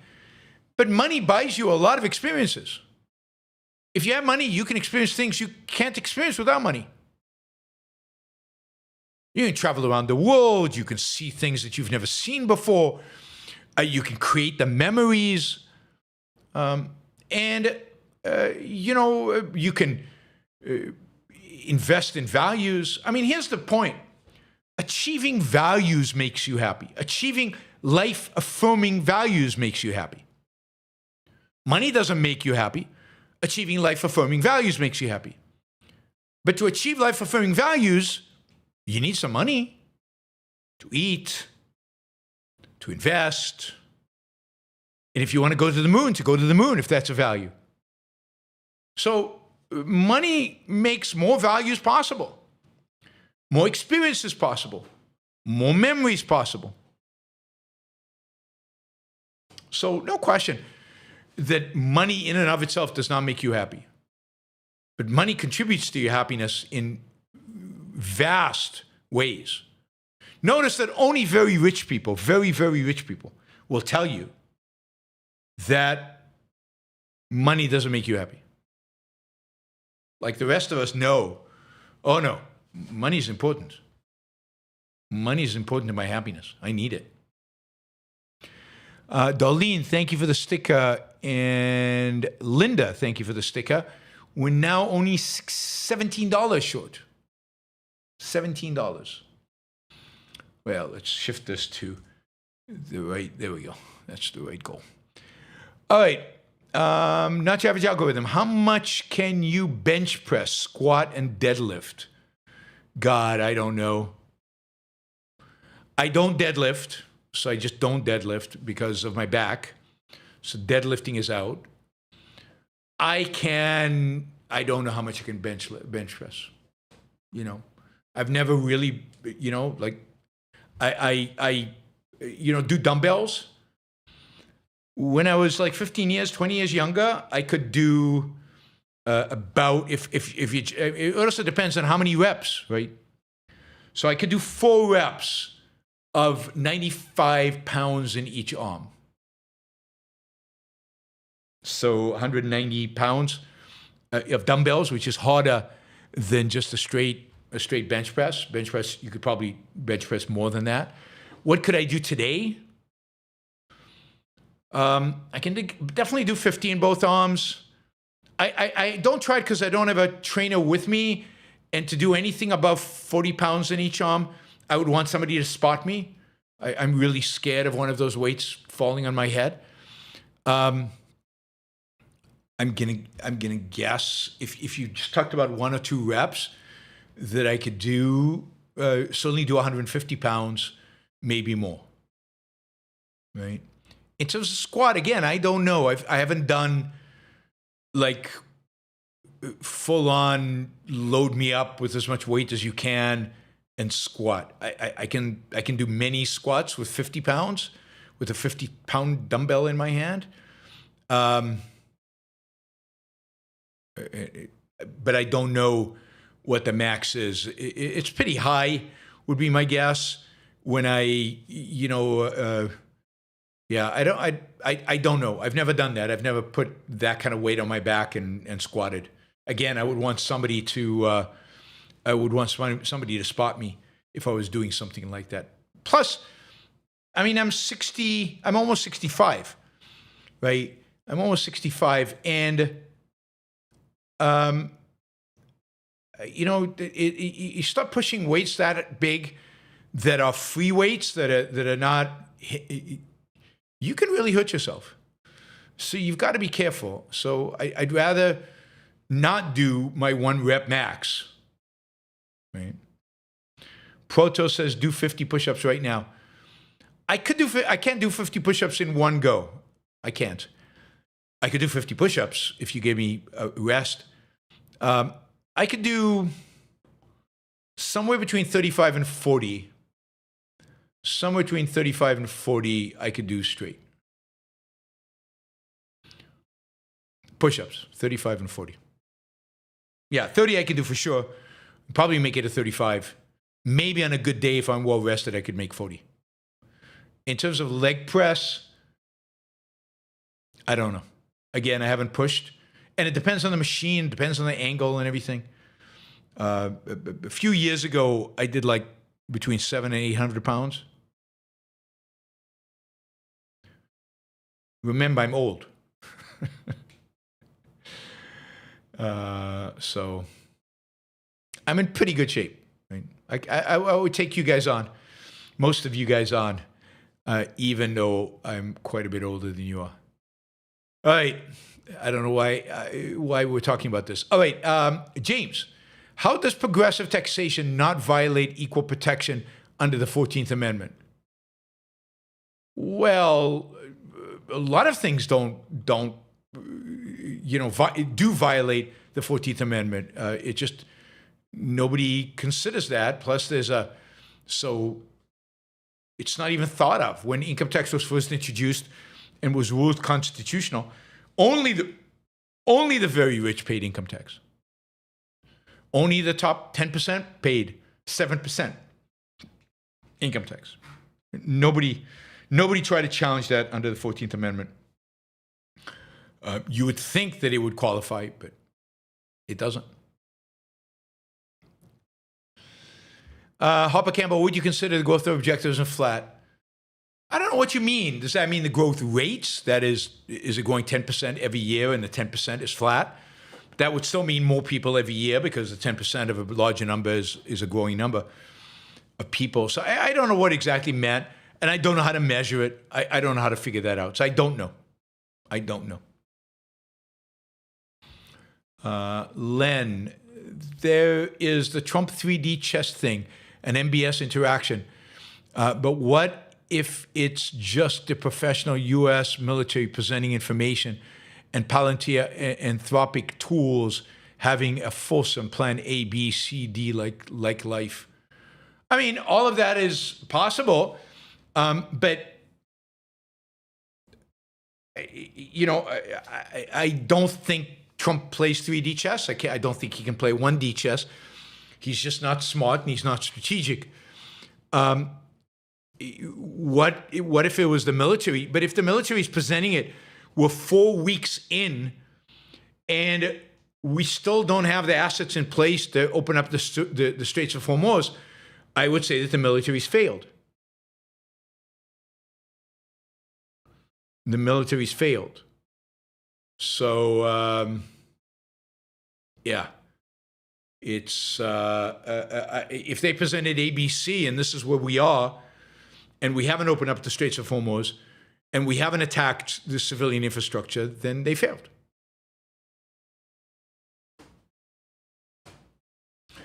Daniel, can you explain the full significance you think is associated with U.S. fighting with Israel? Yeah, it's massive. I mean, the U.S. refused to fight with Israel over and over and over again over the years, even when it made sense for Israel to fight. The 91 Gulf War, the 2003 invasion of Iraq. Over and over again, there were wars that Israel had a stake in them, and where the United States did not allow them to participate. So the very fact that the United States is willing to work with Israel on a war and use their capabilities for U.S.'s advantage is a kind of alliance that we've just never seen between Israel and the United States, and it's very positive because Israel is the only true ally of the United States in the entire Middle East. It's the only country dedicated to the same goals as the United States has.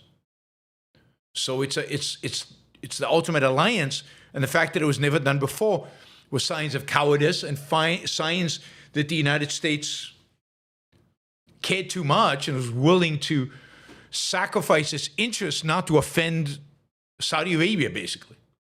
And the fact that now Saudi Arabia is not that offended, that means the Middle East has come a long way. And it means America, the one thing Trump is good at is not caring about what people think, certain people think.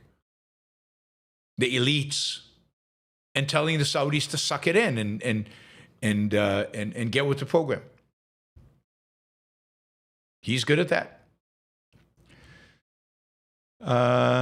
D. Willows, if Trump withdraws early, what do you think Israel will do? What should they do? Well, they should continue for as long as they need to in order to achieve their aims. But it's likely that if Trump withdraws, he will force them to withdraw as well. So Israel should continue doing it. They should go back. They haven't in recent days done the kind of bombing that helps the Iranian civilians think that they're safe on the bases in the IRGC. So Israel could go back to doing that, could providing air support for any demonstrations. It stopped doing that because it feels like if Trump stops, it needs to achieve its other goals, like destroying the industrial capabilities of Iran. So it should continue doing that until it's achieved its goals. And if possible, until there's regime change. Eyal, if Iran's regime falls, what do you think will take power? I don't know. I don't know enough about internal Iranian politics. But I think pretty much if the regime falls, which means if they're no longer an Islamic republic, maybe your mild Islam or your secular government, whether it's a dictatorship or not, whether the military takes over and the military rules in some capacity, I think whatever happens, the new regime will want to be successful economically and it want to spur investments. And to do all that, it will basically, be peaceful, particularly towards Israel.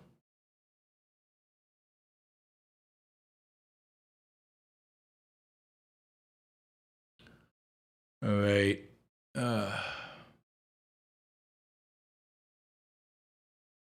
Okay, supposedly the Turkish foreign minister is confirming that U.S.-Iranian negotiations have officially started. I don't know what that means. No idea what that means. So, and it's coming from Zero Hedge, which is not a particularly reliable source. All right.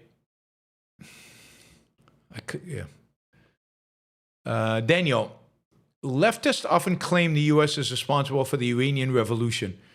Can you give your 5-minute rebuttal? You should still do a whole show.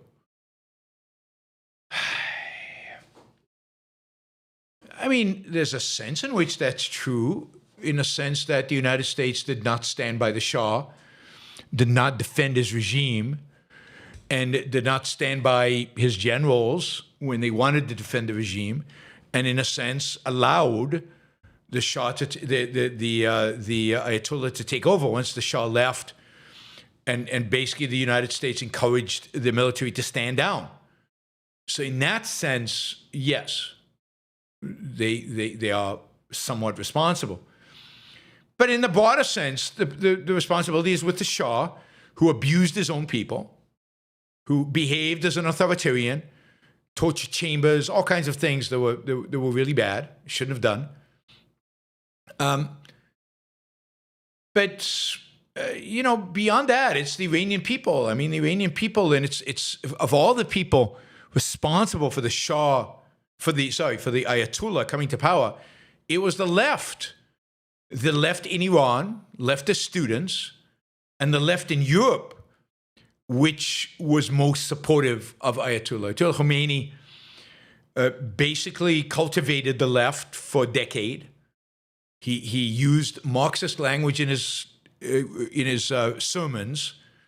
He constantly talked about social justice, and he was going to bring social justice, and talked about all the the kind of redistribution he was going to engage in. And so the left in Iran joined up with the Islamists to overthrow the regime. And then once Ayatollah Khomeini was in power for a year or so, he turned around and killed them all, killed all the leftists. Now, the Shah himself, he was bad, but he wasn't that bad. And the people who most opposed the Shah were the leftists. And the United States could have easily supported the Shah, maybe even forced him to reform, maybe forced him to engage in some kind of democratic transition. But by abandoning him, they basically let the masses decide. And the masses, because of Khomeini was so smart, much smarter than Khamenei, Khomeini was so smart and manipulative, then he managed to manipulate it so that he landed up on top. That is my 5-minute version. I'd have to do quite a bit of research to give you the longer version, which I will do at some point. If somebody wants to sponsor a whole show on the causes and consequences of the Iranian Revolution, sponsorship of shows is $1,000. You can sponsor any topic you want, up to you, and I will cover that. I'll do the research. I'll do all of that and cover it. So $1,000 per topic. We used to have a lot of people sponsoring show topics. Haven't had a show topic sponsor in a while. Used to have quite a few of those. So if you'd like, let me know. Happy to do it. Let's see. Harrison says, first we will bring freedom to Persia and then to the moon. I cannot wait for Artemis mission next Wednesday. Cool. I'm looking forward to it too. Daniel asks, have you ever eaten at Cyrano de Bergerac in Krakow? I don't think so, no. I'll have to try it. Hey, Yaron, thoughts on Jordan Bardella? He is obviously flawed, but the European right seems better, though not hard these days, than the U.S. right. I don't know. It's hard to tell because they disguise what they really think so well. To what extent are they pro-Russia? It's hard to get a straight answer from them. Would they support Ukraine as much as France has supported Ukraine up until now? To what extent are they pro-EU? I think Brexit is a disaster for Britain. I think Frexit would be a disaster for France. The EU is more good than bad economically.